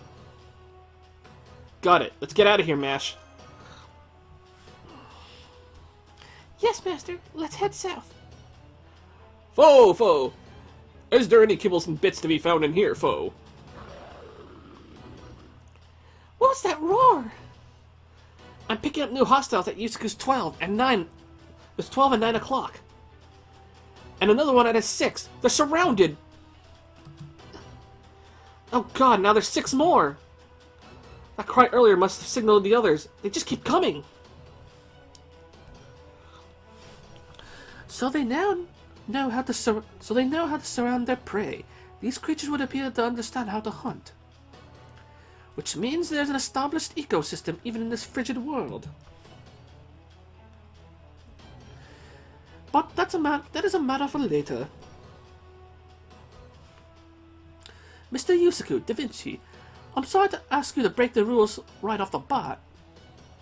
Miss Curielite, I trust you know what to do. Make your way through the demonic beast to the south and return here at once. Wait, what's going to happen if you lead a huge pack of demonic beasts here? Remember, the Shadow Border is the very last bastion of humanity. Yay. At any rate, I'll find the weakest link in their formation and try to break through. Master, your orders, please. I know, but Mash... Alright, just don't push yourself too hard. Yes, Master.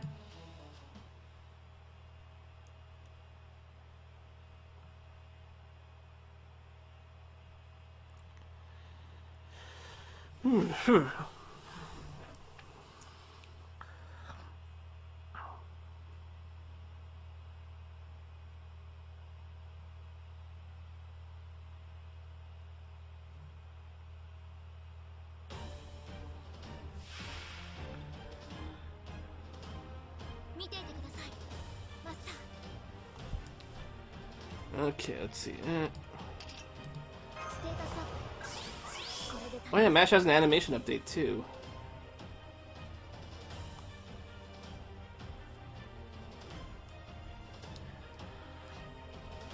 Let's see.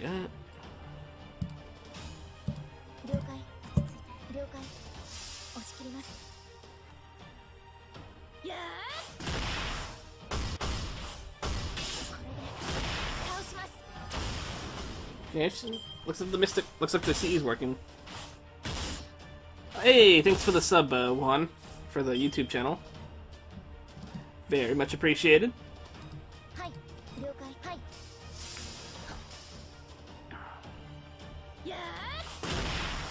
Yeah, this is gonna be on our YouTube channel, though. I'm gonna try to finish the first 3 chapters tonight, though.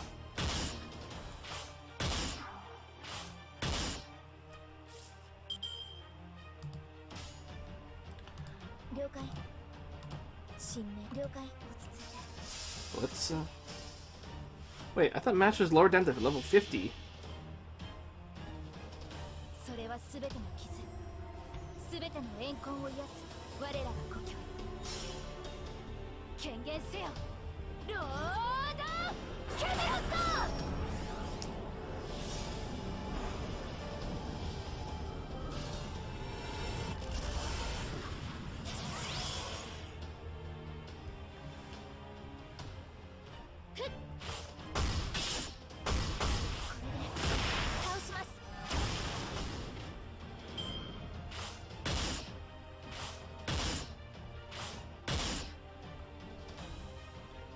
Oh, it was already going to end right here.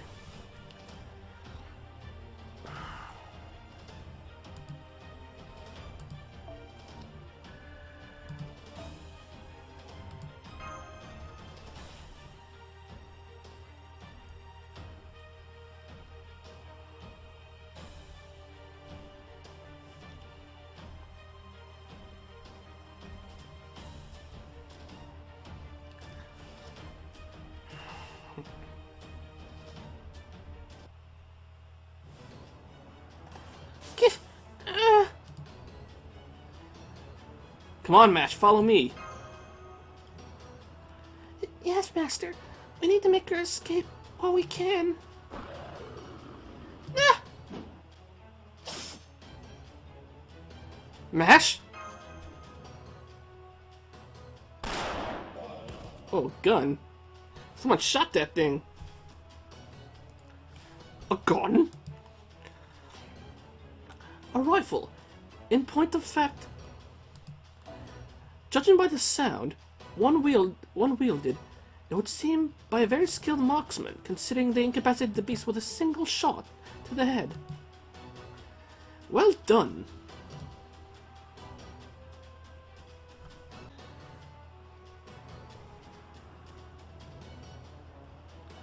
Take this.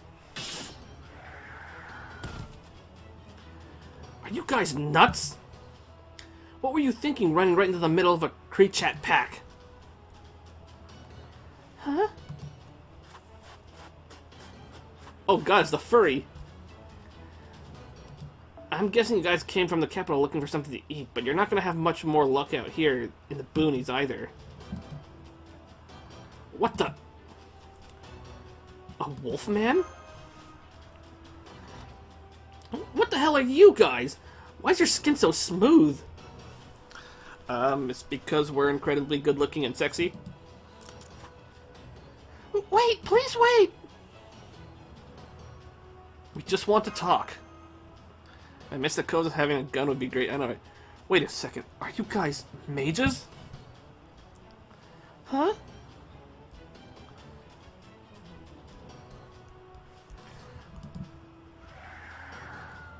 Damn it, come on, follow me!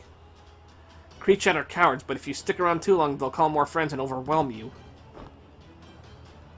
He just hacked that huge amount of beast like it was nothing. Come on, move it! Let's go along with it, Mash. Right, I'll bring up the rear, Master.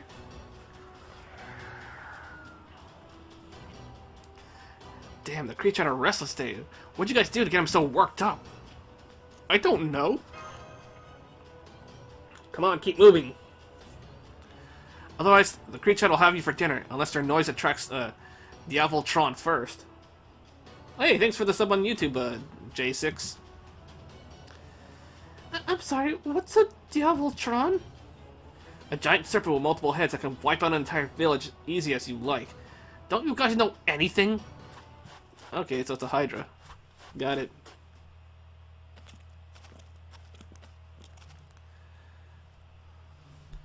Okay, we're here. You bullied one. Damn it, the Opuchiniki are on patrol. They'll collect my kill as taxes. Listen up, don't let any of the other Yaga see you. They're always looking for more sacrifices for the Opuchiniki. Opuchiniki. We've got to find somewhere to hide. Huh? What's with you guys? Aha, I see how it is. The Opuchiniki are after you guys? Come with me. An enemy of the Opuchiniki is a friend of mine. Hey. Okay. I think I can help you out. If you have something to offer in return. Master? Let's go with him. Alright, we'll accompany you. Good. Come on. Come on, you Colden. Hey, if it isn't Patsky, try to stay out of sight. Hoodie Mesh. Huh? Do you smell that weird scent too? Is it coming from those two?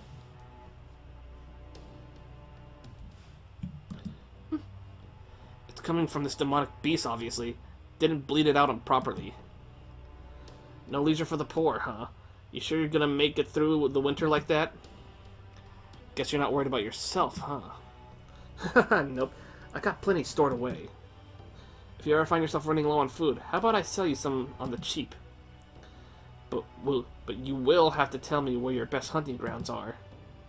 I'll think about it. See you around. Hey, your little friends there wouldn't be with the rebel army, would they? Because they are, you know I gotta report them to the Opuchiniki. Tsar's decree after and all. If these guys turn out to be with the rebel army, I'm gonna tell the Opuchiniki you and I are the best friends. Best of friends. Come on, cut that out. We're not friends. We barely know each other.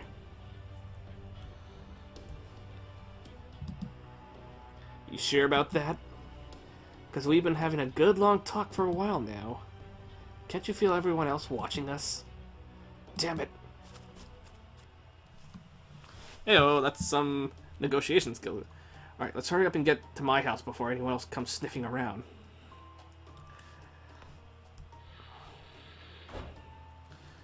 Good. The Opuchiniki still don't know you're here. Thank you so much. Don't need your thanks. Just give me something as compensation. It's all about bartering, right? Something, huh? What should we do, Senpai? Would information suffice? What the hell is that? Magecraft-based communication. Since you realize those two are mages, I assumed your kind would possess a deep knowledge of magecraft. But judging from your response, it appears that your kind have only ever heard of magecraft. Am I correct?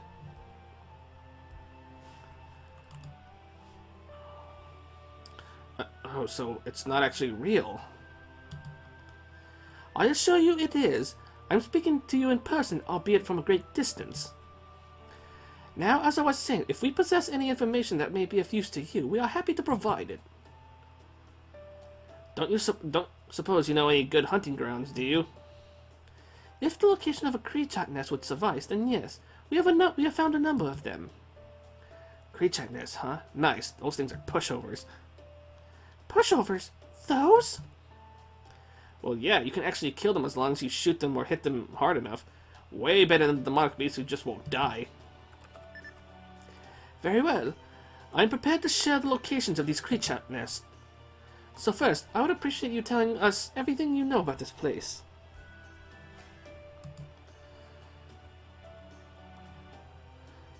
Whoa, wait. Introductions first. What's your name? My name, huh? Okay. They say that if you ever tell a Kalden your name, you'll be cursed.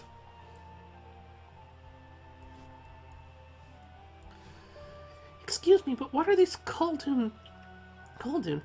I can tell you that you mean us, but beyond that... It means mage.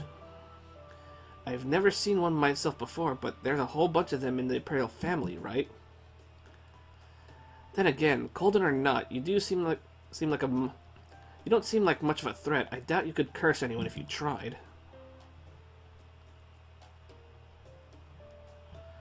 I can't curse anyone. Alright, my name is Patsky. Now, who are you guys? I'm Mash Light. Sherlock Holmes. And I'm Yusaku.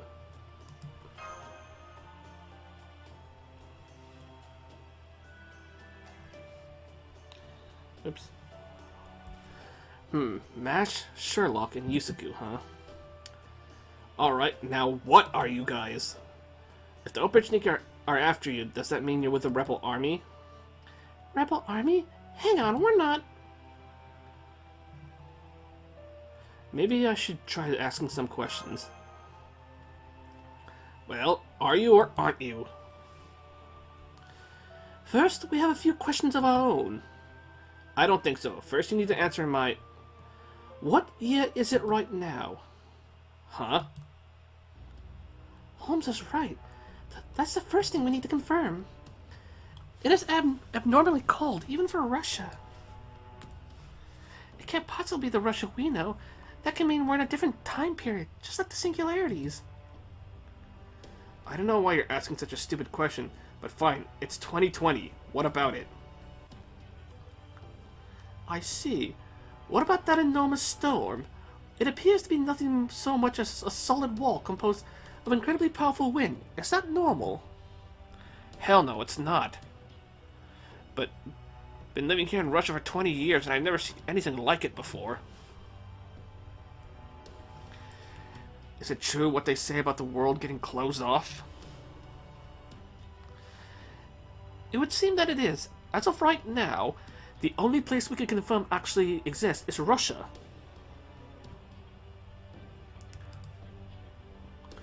We came here from beyond Russia to see if we can't do something about it. Beyond? You mean from outside Russia?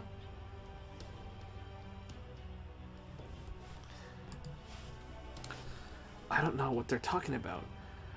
What could he mean, outside Russia? There is nothing outside Russia. Any land people could have lived on should be long gone by now. I guess they could be from the boonies, but then again, they're not Yaga either. Maybe there really are still nations out there. Alright, I can tell you got your own stuff you're dealing with. But I'm not gonna pry. I'm not looking for friends. So then, why is a bunch of outsiders like you on the outs of Why is a bunch of outsiders like you on the outs with the Oprichniki? Unfortunately, your guess is as good as ours. We still don't even know what they really are.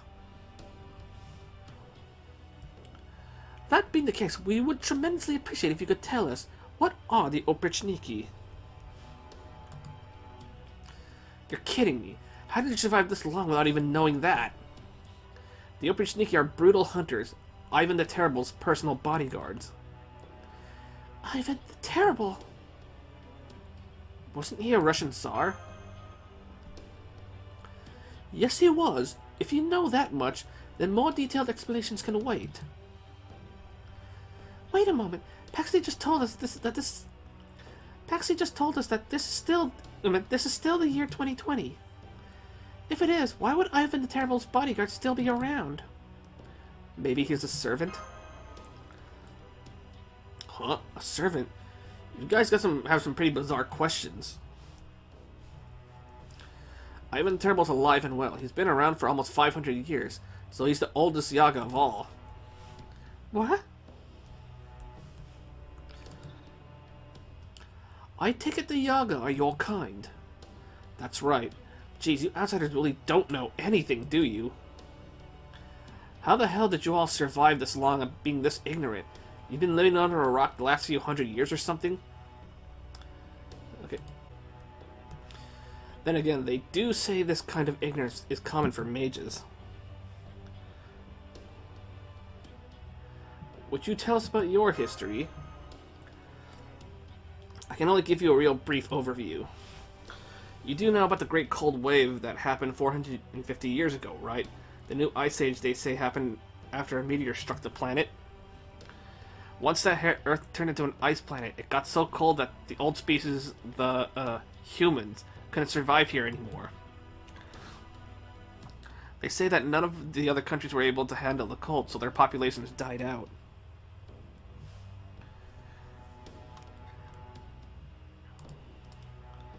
But Russians have always dealt with the cold, so we had it better here. Even so, we still lost about 90% of our population. Hell, we nearly lost the whole damn country. So before that could happen, Ivan the Terrible and a mage developed a plan. We, the Yaga, are the result. Does that mean you're a mixture of demonic beast and human? What the? Who are you? And why are you so tiny? Oh, don't mind me. I'm just a passing genius doing as geniuses do. So, the people of Russia were combined with demonic beasts via some kind of magecraft. Do I have that right? Yeah, got it in one. Not that I remember any of it myself, though. I've been a Yaga my whole life. This is my first time seeing the old human species. I see. That explains quite a lot. Thank you, Potsky. Now, who are you guys anyway? We're with Chaldea. Chaldea? An organization tasked with the preservation of humanity and saving the world. Now I have even more questions. Basically, we're here to save the world? Huh? Well, ain't that something? So, are you like a bunch of idiots then? I understand how fantastical that must sound, but I assure you, we are deadly serious. Well, whatever. Whatever nutty plan you guys got up your sleeve, if it'll shake things up around here, I'm all for it. After all, you're the first outsiders I've ever seen in my life. Anyway, I'll do you a favor and forget I ever heard your nonsense. Just hurry it up with the hunting grounds info. Very well then. Show me a map and I will tell you where to go. You better not be pulling my tail about this. Alright, this is our town here. So this is Yaga Smolensk, and this city far up the northeast must be Yaga Moscow. In that case... this spot here is one of the hunting grounds I discovered earlier. Just so you guys know, I may hate the Operniki, but I hate liars even more. Now stay put until I get back, got it? Don't worry, we'll hold down the fort while you're gone. Good, but don't go touching my food. I'm saving it all to make it through the winter. But I like digging through people's fridges. I mean, what? Looks like he's gone to check those hunting grounds. By the way, Holmes, can I pick your brain for a moment? What? What is this place? Why have humans been combined with demonic beasts? That violates one of Magecraft's strictest taboos. Is this what all singularities are like? It would hardly be unusual for one. What is abundantly clear is that this is not our own history. Still... What is it, Master?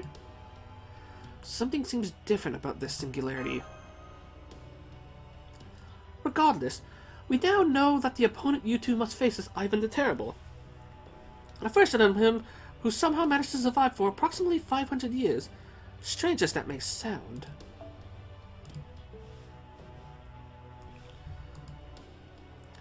The Operniki were indeed Ivan the Terrible's personal bodyguards. Now then, Gordolf, allow me to ask you something.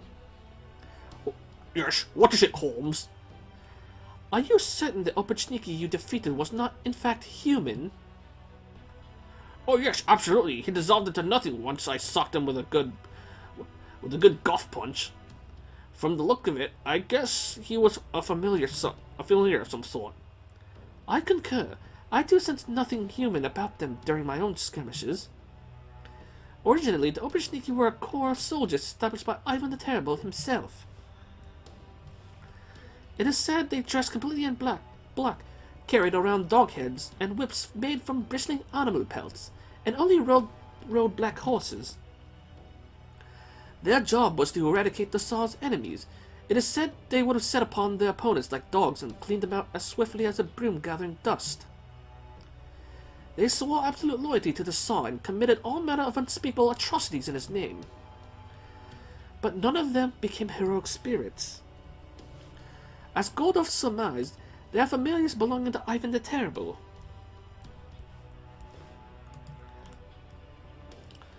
Did he make them with his noble phantasm? Did he make them with his noble phantasm? Those are certainly the two most likely possibilities. The terror of the Oprichniki rot swept throughout all of Russia, after all. It is quite possible that creating them could have become a skill or even a noble phantasm he possesses. And if the Oprichniki are still terrorizing all of Russia, does that mean Ivan the Terrible is the servant responsible for the attack on Chaldea? Oh right, he isn't a servant. He's flesh and blood, just like Nero was. Nonetheless, we have far too few questions available to us. We have far too few options available to us at this point. As such, our first order of business should be securing a ley line. Well, as luck would have it, I detected something that looked awful like a ley line back when Yusaku and Max were making their escape with Patsky. Unfortunately, it is quite a ways away from your current position. It'd be extremely risky for the two of you to head there alone. Well then, just have that third freak take you there. There has to be something in it for Patsky. We don't have the time to think about what that thing may stand to gain. The moment these creatures combine themselves with demonic beasts, they cease to be human. Either way, we should wait for Patsky to come back. We may not be able to convince him to take us, but maybe he'll at least tell us about a safe path. Yeah.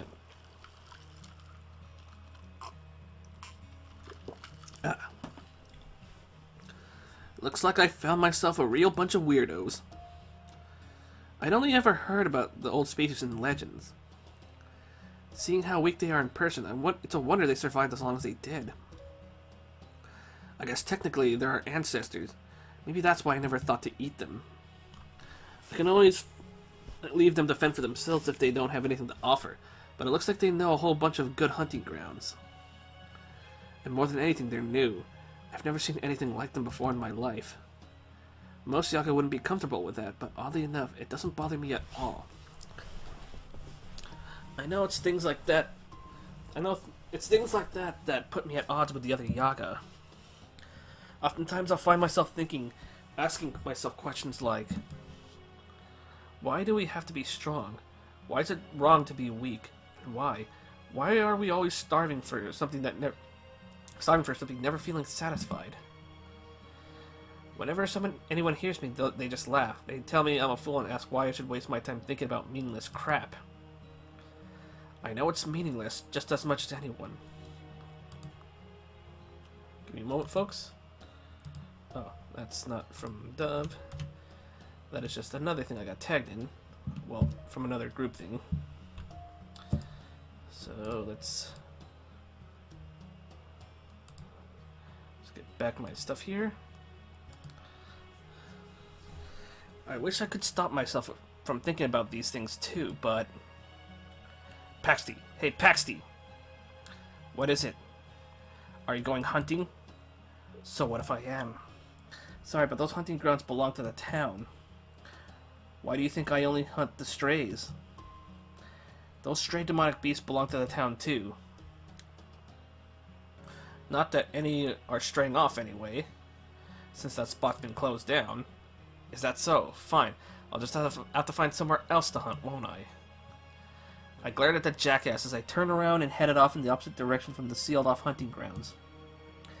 It's not just him. The other Yaga are all keeping their eyes on me too, making sure I don't go messing up their territory. Some demonic beasts are easier to hunt than others. The creatures tend to be on the harder side since They'll keep calling in reinforcements until you're overwhelmed. But there are some places it's manageable.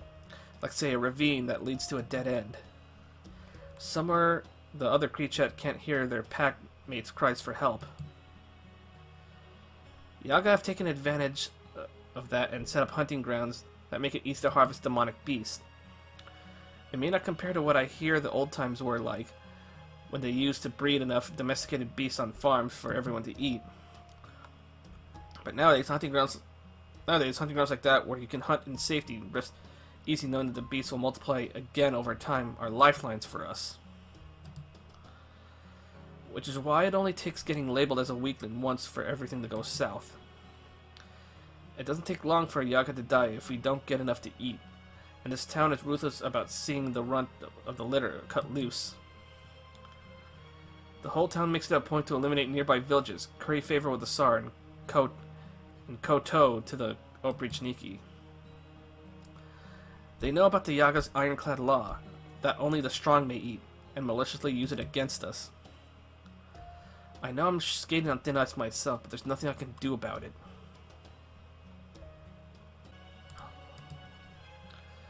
I can't divide the Tsar. I've got no choice but to run from the Oprichniki.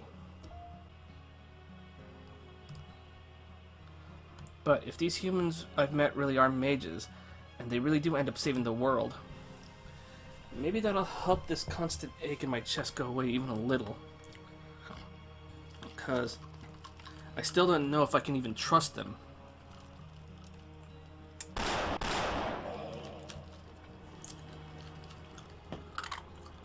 Well, I'll be damned. I can't remember the last time I killed this many. With a haul like this, I could still scrape by even if after they pick me clean for taxes.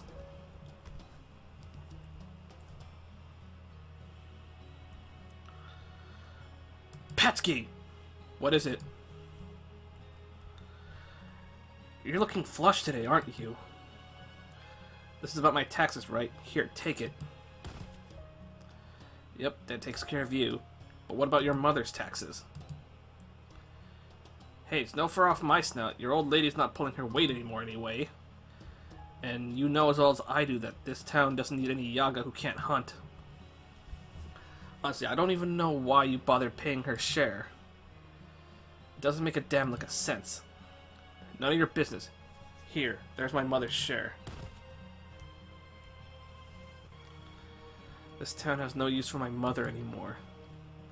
She's well aware of that, so all she does now is wait around to die.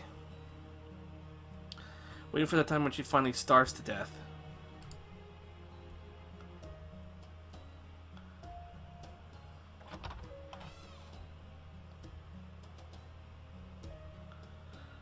Who is it? Here's some meat. I'll just leave it here. Oh, thank you. I don't know how I can repay you. Don't worry about it. My husband and son will be home soon. Why don't you stay and eat with us? No thanks. She doesn't even recognize my face anymore. They say it happens a lot once a Yaga gets up there in years. They say their memories get fuzzy, so they start clinging to them more and more until they end up living the rest of their lives in a fantasy world. There's no point in keeping my mom alive anymore. I should just let her die and become one with the earth. It's not like she'll be of any help to me while she's still kicking. Only the strong have a right to eat, and she hasn't been strong for a long time. So then why do I keep helping her like this? I don't know, maybe you are part human?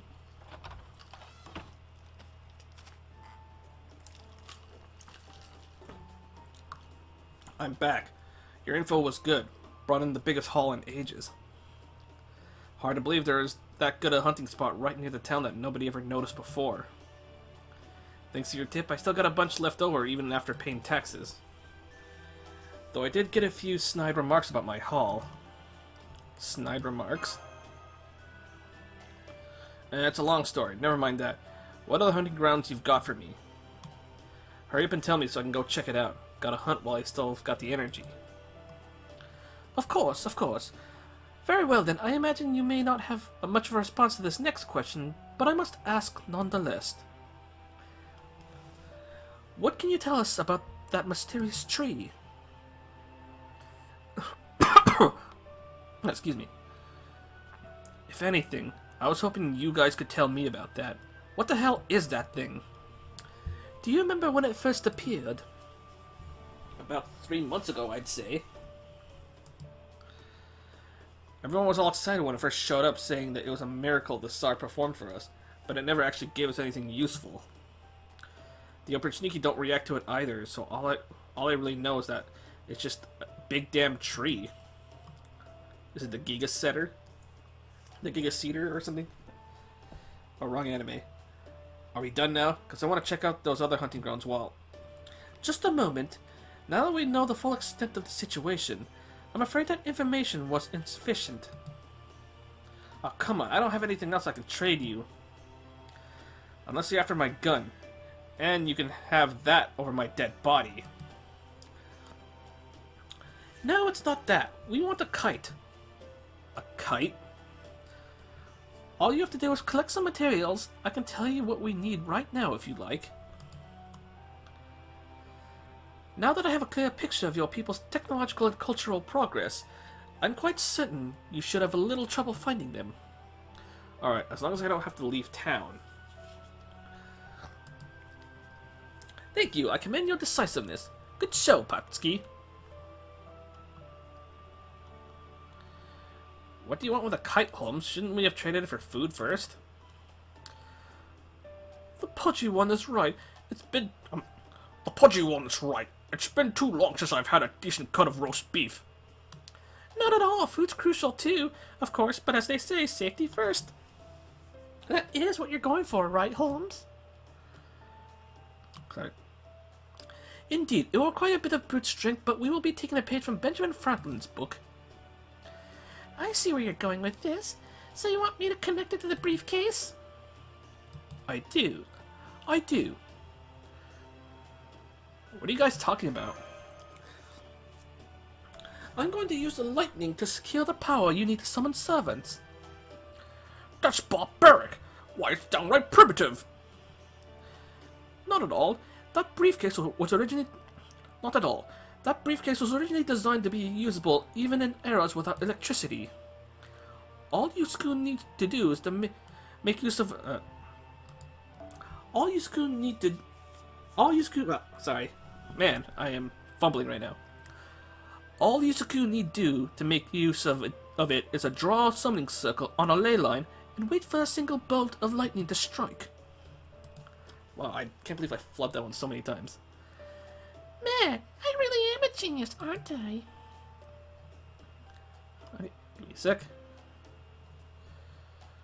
Going to call in Dove.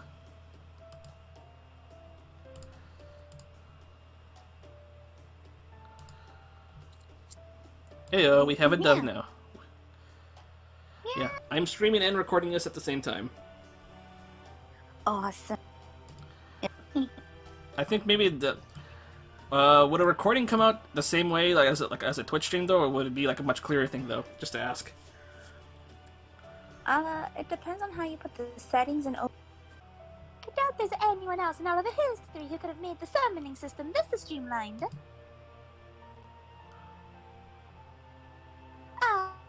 Being a me is so awesome.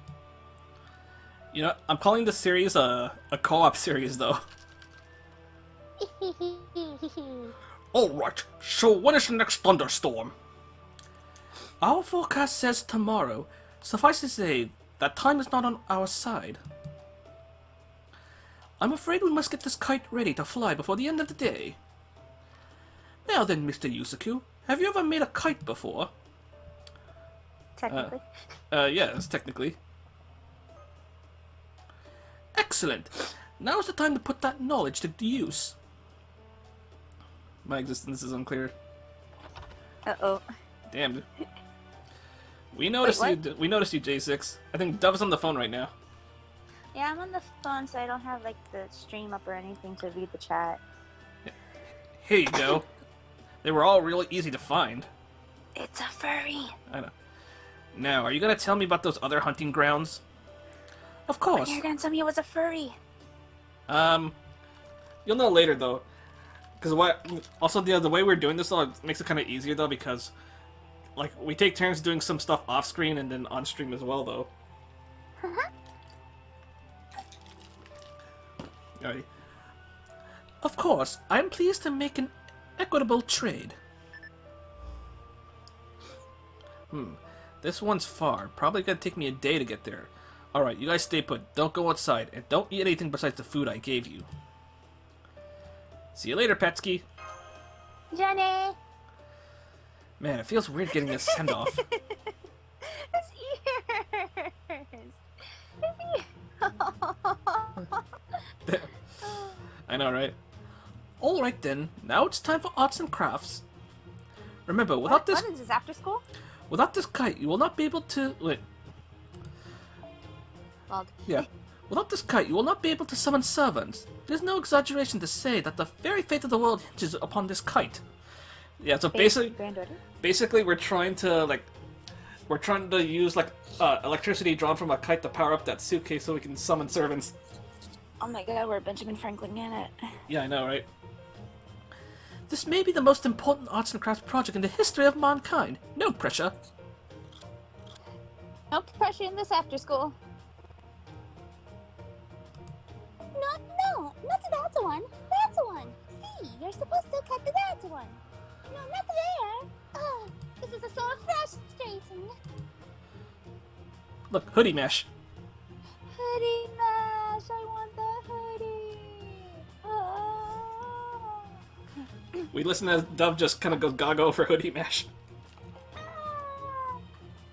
I'm sorry, Da Vinci, but it's not always easy to understand what you mean. Especially now that you have a higher pitched voice than me.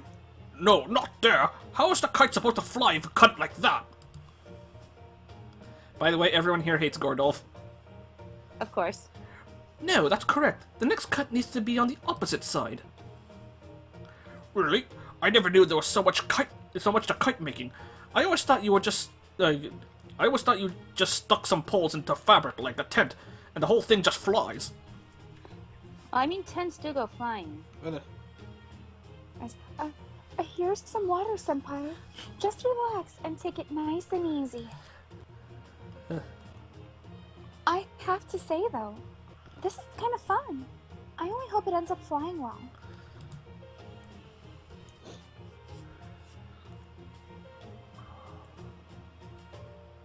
I can bend the wire we're using for the kite's frame, Senpai.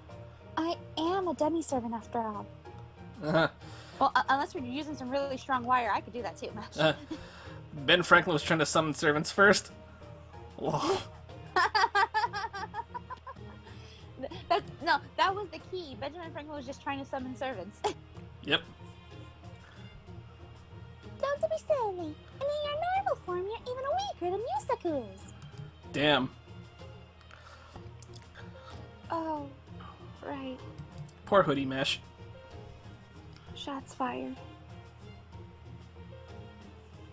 That took a lot longer than I thought it would. Well, this is an unfortunate turn of events. I can already hear the rumble of thunder nearby. The kite's design should be fine, but we still don't know whether it will fly in this world. I mean, if there's wind, it should fly.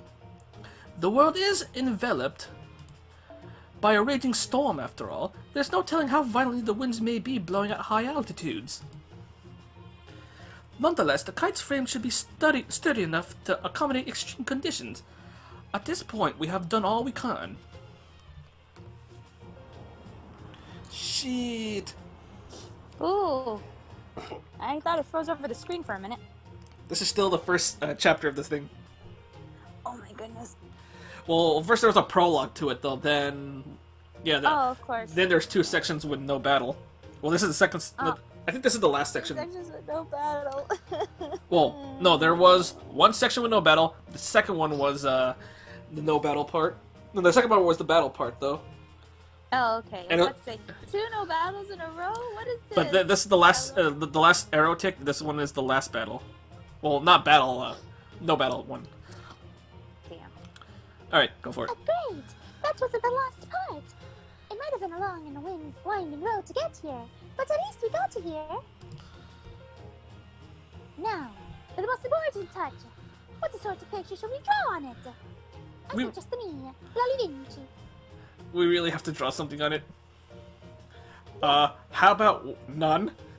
Damn it, Da Vinci, I'm a master, not an artist. The second one. The second one. Okay. Damn it, Da Vinci, I'm a master, not an artist. What? But I was all set to paint it Vitruvian good enough to put on the Voyager. The Voyager? Stop that! You'll frighten the locals half to death! Just scribble some ASC2 expression. ASCII. ASCII2 expression on it and be done with it. Well now, I'm impressed you know about that. True, it is important to retain one sense of playfulness. Miss Curiolite, would you do the honors of drawing something? Just draw. How about just draw Foe's face on it? It should be Foe's face, but I can't. I love that Da Vinci wanted to put a Vitruvian man, that's true, but I can't believe Gordolph is just a memer. Freaking ask. Of course, art design is one of my specialties, as you can see by the thumbnail, in the future. I didn't know Mash could draw. Don't worry, Master. I'll make sure it's a glamorous kite that will make everyone sit up and take notice. Yeah, the thing is, And we're frighten the locals, apparently. you do realize we're trying to lay low, right? Not here. Not with my amazing chibi foe skills. Well, it's certainly one of a kind. I want to see it. I want to see it. I want to see it. I want to see it. I'm sorry. I did my best to convert your face into a Euclidean plane, Senpai. But I'm afraid it didn't go so well. Why'd you try to But draw it's a my Euclidean plane? American Standard Code for Information, didn't it? But why'd you have to draw my face? Because it's you, Senpai. I like it. It has a unique charm about it, and it should serve to ward off evil spirits. Wait, you got something to say, Holmes?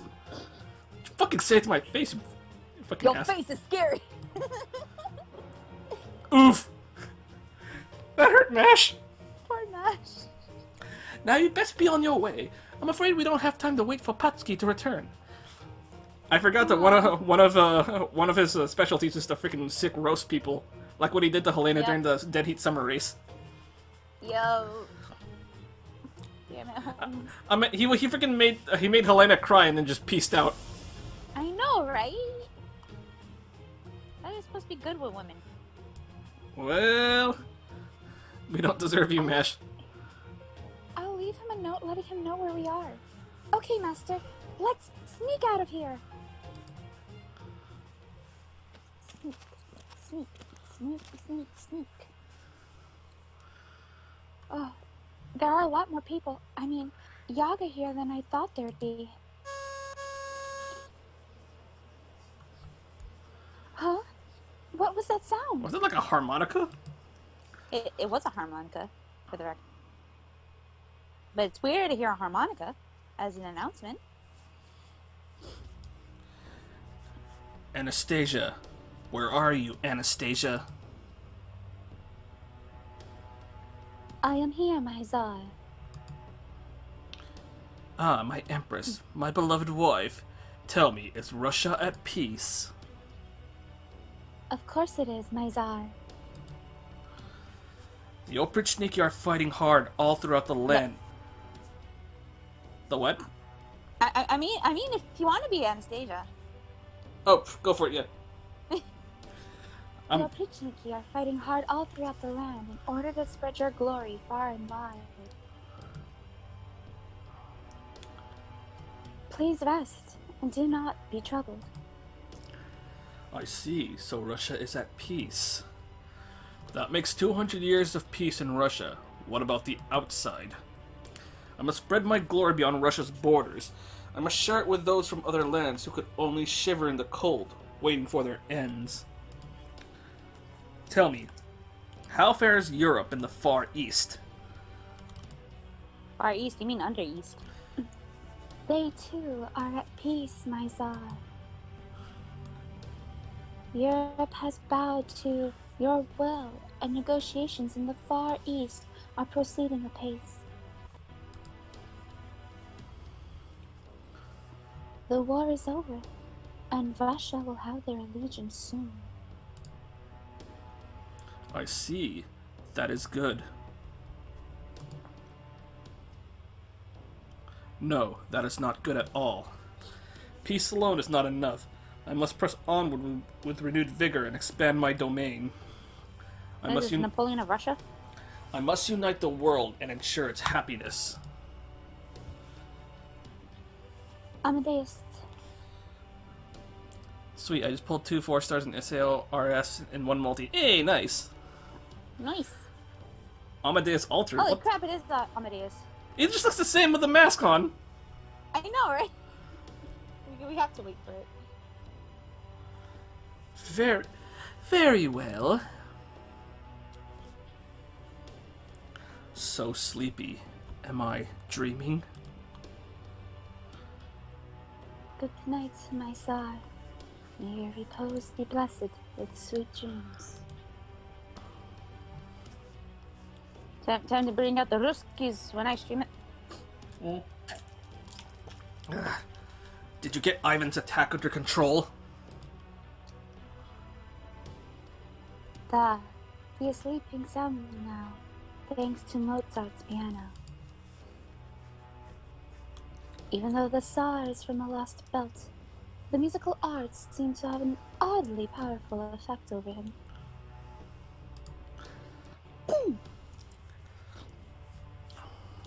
I'm even feeling a bit sleepy myself now. Good. We need him to stay asleep for the time being. We can't have him finding out that what's really going on and heading out on a campaign. That'd be the worst possible scenario. We must first be certain that his rule extends throughout the Lostbelt before we do anything else. Then I will entrust him to Amadeus for a while, and deal with the rebels myself. The mere thought that there is a rebellion taking place fills me with revulsion. Revulsion? I said revulsion. And I got cut out of it. Ah, damn it! It ruined a good joke. Yeah. Fills me with revulsion. No, not an option. There's no way Amadeus alone can keep the Tsar pacified. If he starts really acting up, even I couldn't say what might happen. And I can't stand that. As much as possible, I want to eliminate any chance of surprise from my plan. When I need your help, I'll make sure to call for you after the Tsar has been safely secured. As you wish. You are my master, and I am your servant. I will trust in your judgment. Thanks. That'll be a big help. Ew! Pardon me. I hope I'm not interrupting your pillow talk. Double ew! Damn. I'd wax your tongue if I were you, Metropolitan Macarius. You may be the Tsar's mentor, but I need a log. But I am still a member of the Imperial family. I will not tolerate such uncouth remarks. You wound me, Grand Duchess. I have nothing but the highest respect for every member of the Russian Imperial family.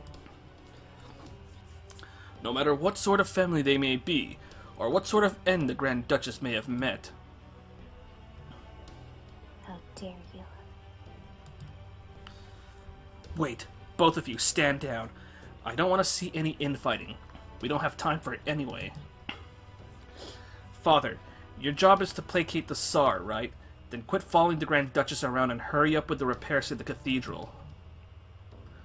Or do you have something urgent to tell us? Did something happen with one of the other Lostbelts? It's too early to be talking about this. Of course. This is very urgent, Crypter number 1. Today is your lucky day. You finally have a chance to prove yourself in battle. You're kidding me. They already showed up? They have. There's been a disturbance on the outskirts. Their shadow border has emerged here in our own Russia. We haven't pinpointed their exact location yet, though. Still, this is their first Lostbelt. It will take them at least several days to fully comprehend how this world works. I believe now would be the perfect time to eliminate them, while they are still regaining their balance.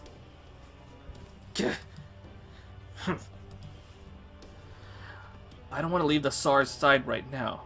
I'll let the Oprichniki handle him. Besides, Koyanskaya is the one who let them get away in the first place. Why not make her take care of them? Or are you going to do it yourself? That might give you a chance to be useful for a change. Ooh, I kind of like him now. Huh. Oh no, I couldn't. Unfortunately, the Tsar's condition worries me as well, so I would much rather not stray too far from Yaga Moscow. As for Miss Koyanskaya, she may well be to blame for this little predicament, but she too is quite hard at work at the moment. I believe her work is of a rather private nature. It is very much in line with her hobbies. What, being a Tamamo? Hobbies? She's supposed to be leading the Oprichniki. What else could she be up to? Kadak, I'm told that a woman has been going around distributing food to the Yaga at exorbitant prices. So exorbitant that they're forced to rob their neighbors of everything they have to even have a hope of purchasing it.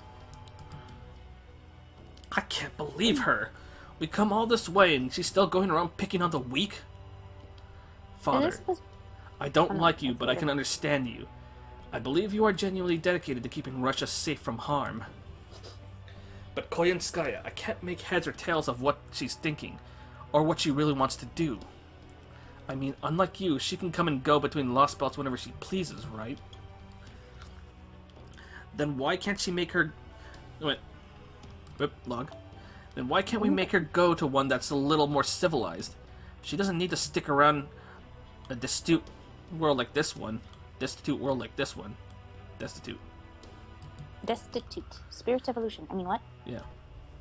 I'm afraid not. She's not one to change her behavior no matter where she finds herself. She is a thought through and through. Holy. It's still Tamamo. Well, that explains everything. In one sense, her actions stem from a love for humanity. Thought! That includes driving the weak into tight spots, sneering at them and stepping on them. She will never oppose us or the crypters. It's best to think of her as a difficult mercenary who will get the job done as long as you can pay for her services. So a paid thought. All that said, I do agree that she has been acting a little too freely. Very well then, I will speak to her... Are you gonna give her a hand too? Well, if for the right price, though, but I will speak to her and tell her to restrain herself while she is here in Russia. Paid thought. Hey, that's how she gets on Twitch, right? Hell. I was talking about you. What, me? Yes. That should ensure she follows your commands as well. Does that suit you, Master of the Grand Duchess? Fine with me. If she's gonna call herself a mercenary, I won't hesitate to use her like one. The Oprichniki aren't gonna die as long as Ivan keeps dreaming. Tell Koyanskaya to make sure she finishes off Chaldea's leftovers for good this time. They're only human, so they're bound to stop by a town sooner or later. Have her keep an eye on the major ones and take them out as soon as she finds them. Understood. I must really point out, though, how terrible a thing that is for you to say of your former comrades, Katok Zemlupus. That's okay, we never met him. It's like, you took everything from me, like Murph from Adventures Endgame. I don't even know who you are. I don't know who you are. And here I thought you were a kinder soul than that.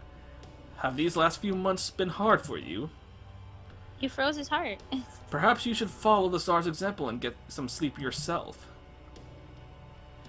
I'll admit, I've been pushing myself past my limits, but I'm still the same guy I always was. Like you said, Chaldea's people are my former comrades. Emphasis on former. Now, as the only master in Russia in this Lostbelt, my goal is to ensure it comes out on top. I'm gonna pull off something a master from proper human history never could. I have to. Well, it's good to see you're in such high spirits. Pushing oneself too hard is a privilege afforded only to the young, after all. Rest assured, you have my full support. Rejoice, young one. Kadak Zem Lupus. Get away, Pay Thought. I have nothing but respect for your aspirations and for your determinations. Yorokobe. Yorokobe elsewhere, Pay Thought. But I will offer one piece of advice. He who does not love himself can never save the world. Go back to premium Snapchat. I can't wait for the priest to die. If I were you, I would think long and hard about where that hostility of yours comes from. Or at least for Hana's sake, I'll wait for his redemption arc. Hostility, huh? Hostility, huh? So he's basically telling me to get over myself and accept that they're my rivals. Humph. The hell they are. They just got lucky, that's... You mustn't say things you don't really mean, Kadak. Even if you are only bluffing. Lies like that will only eat away at you. Kadak, you weren't able to save the world. That is simply a fact, and one you must accept. They accomplished something you could not. That is why you must take advantage of this new opportunity, to show everyone what you can really do. This is your opportunity to show them how strong you truly are. To Together? demonstrate why you're a crypter. Oh, wait, what? Lock. Yeah. Why you are a crypter. Why you are one of those who were originally meant to save the world. They're just jealous you did it first. Kinda seems that way. Exactly. That's all it is. I know. Believe me, I know. And it didn't help that the priest fed them this information either. Rejoice. Go die. Shinai. Shinai. Oh. A nun? So now we get new Mystic Code. Woohoo! Yay! I get my Arctic We outfit. get to...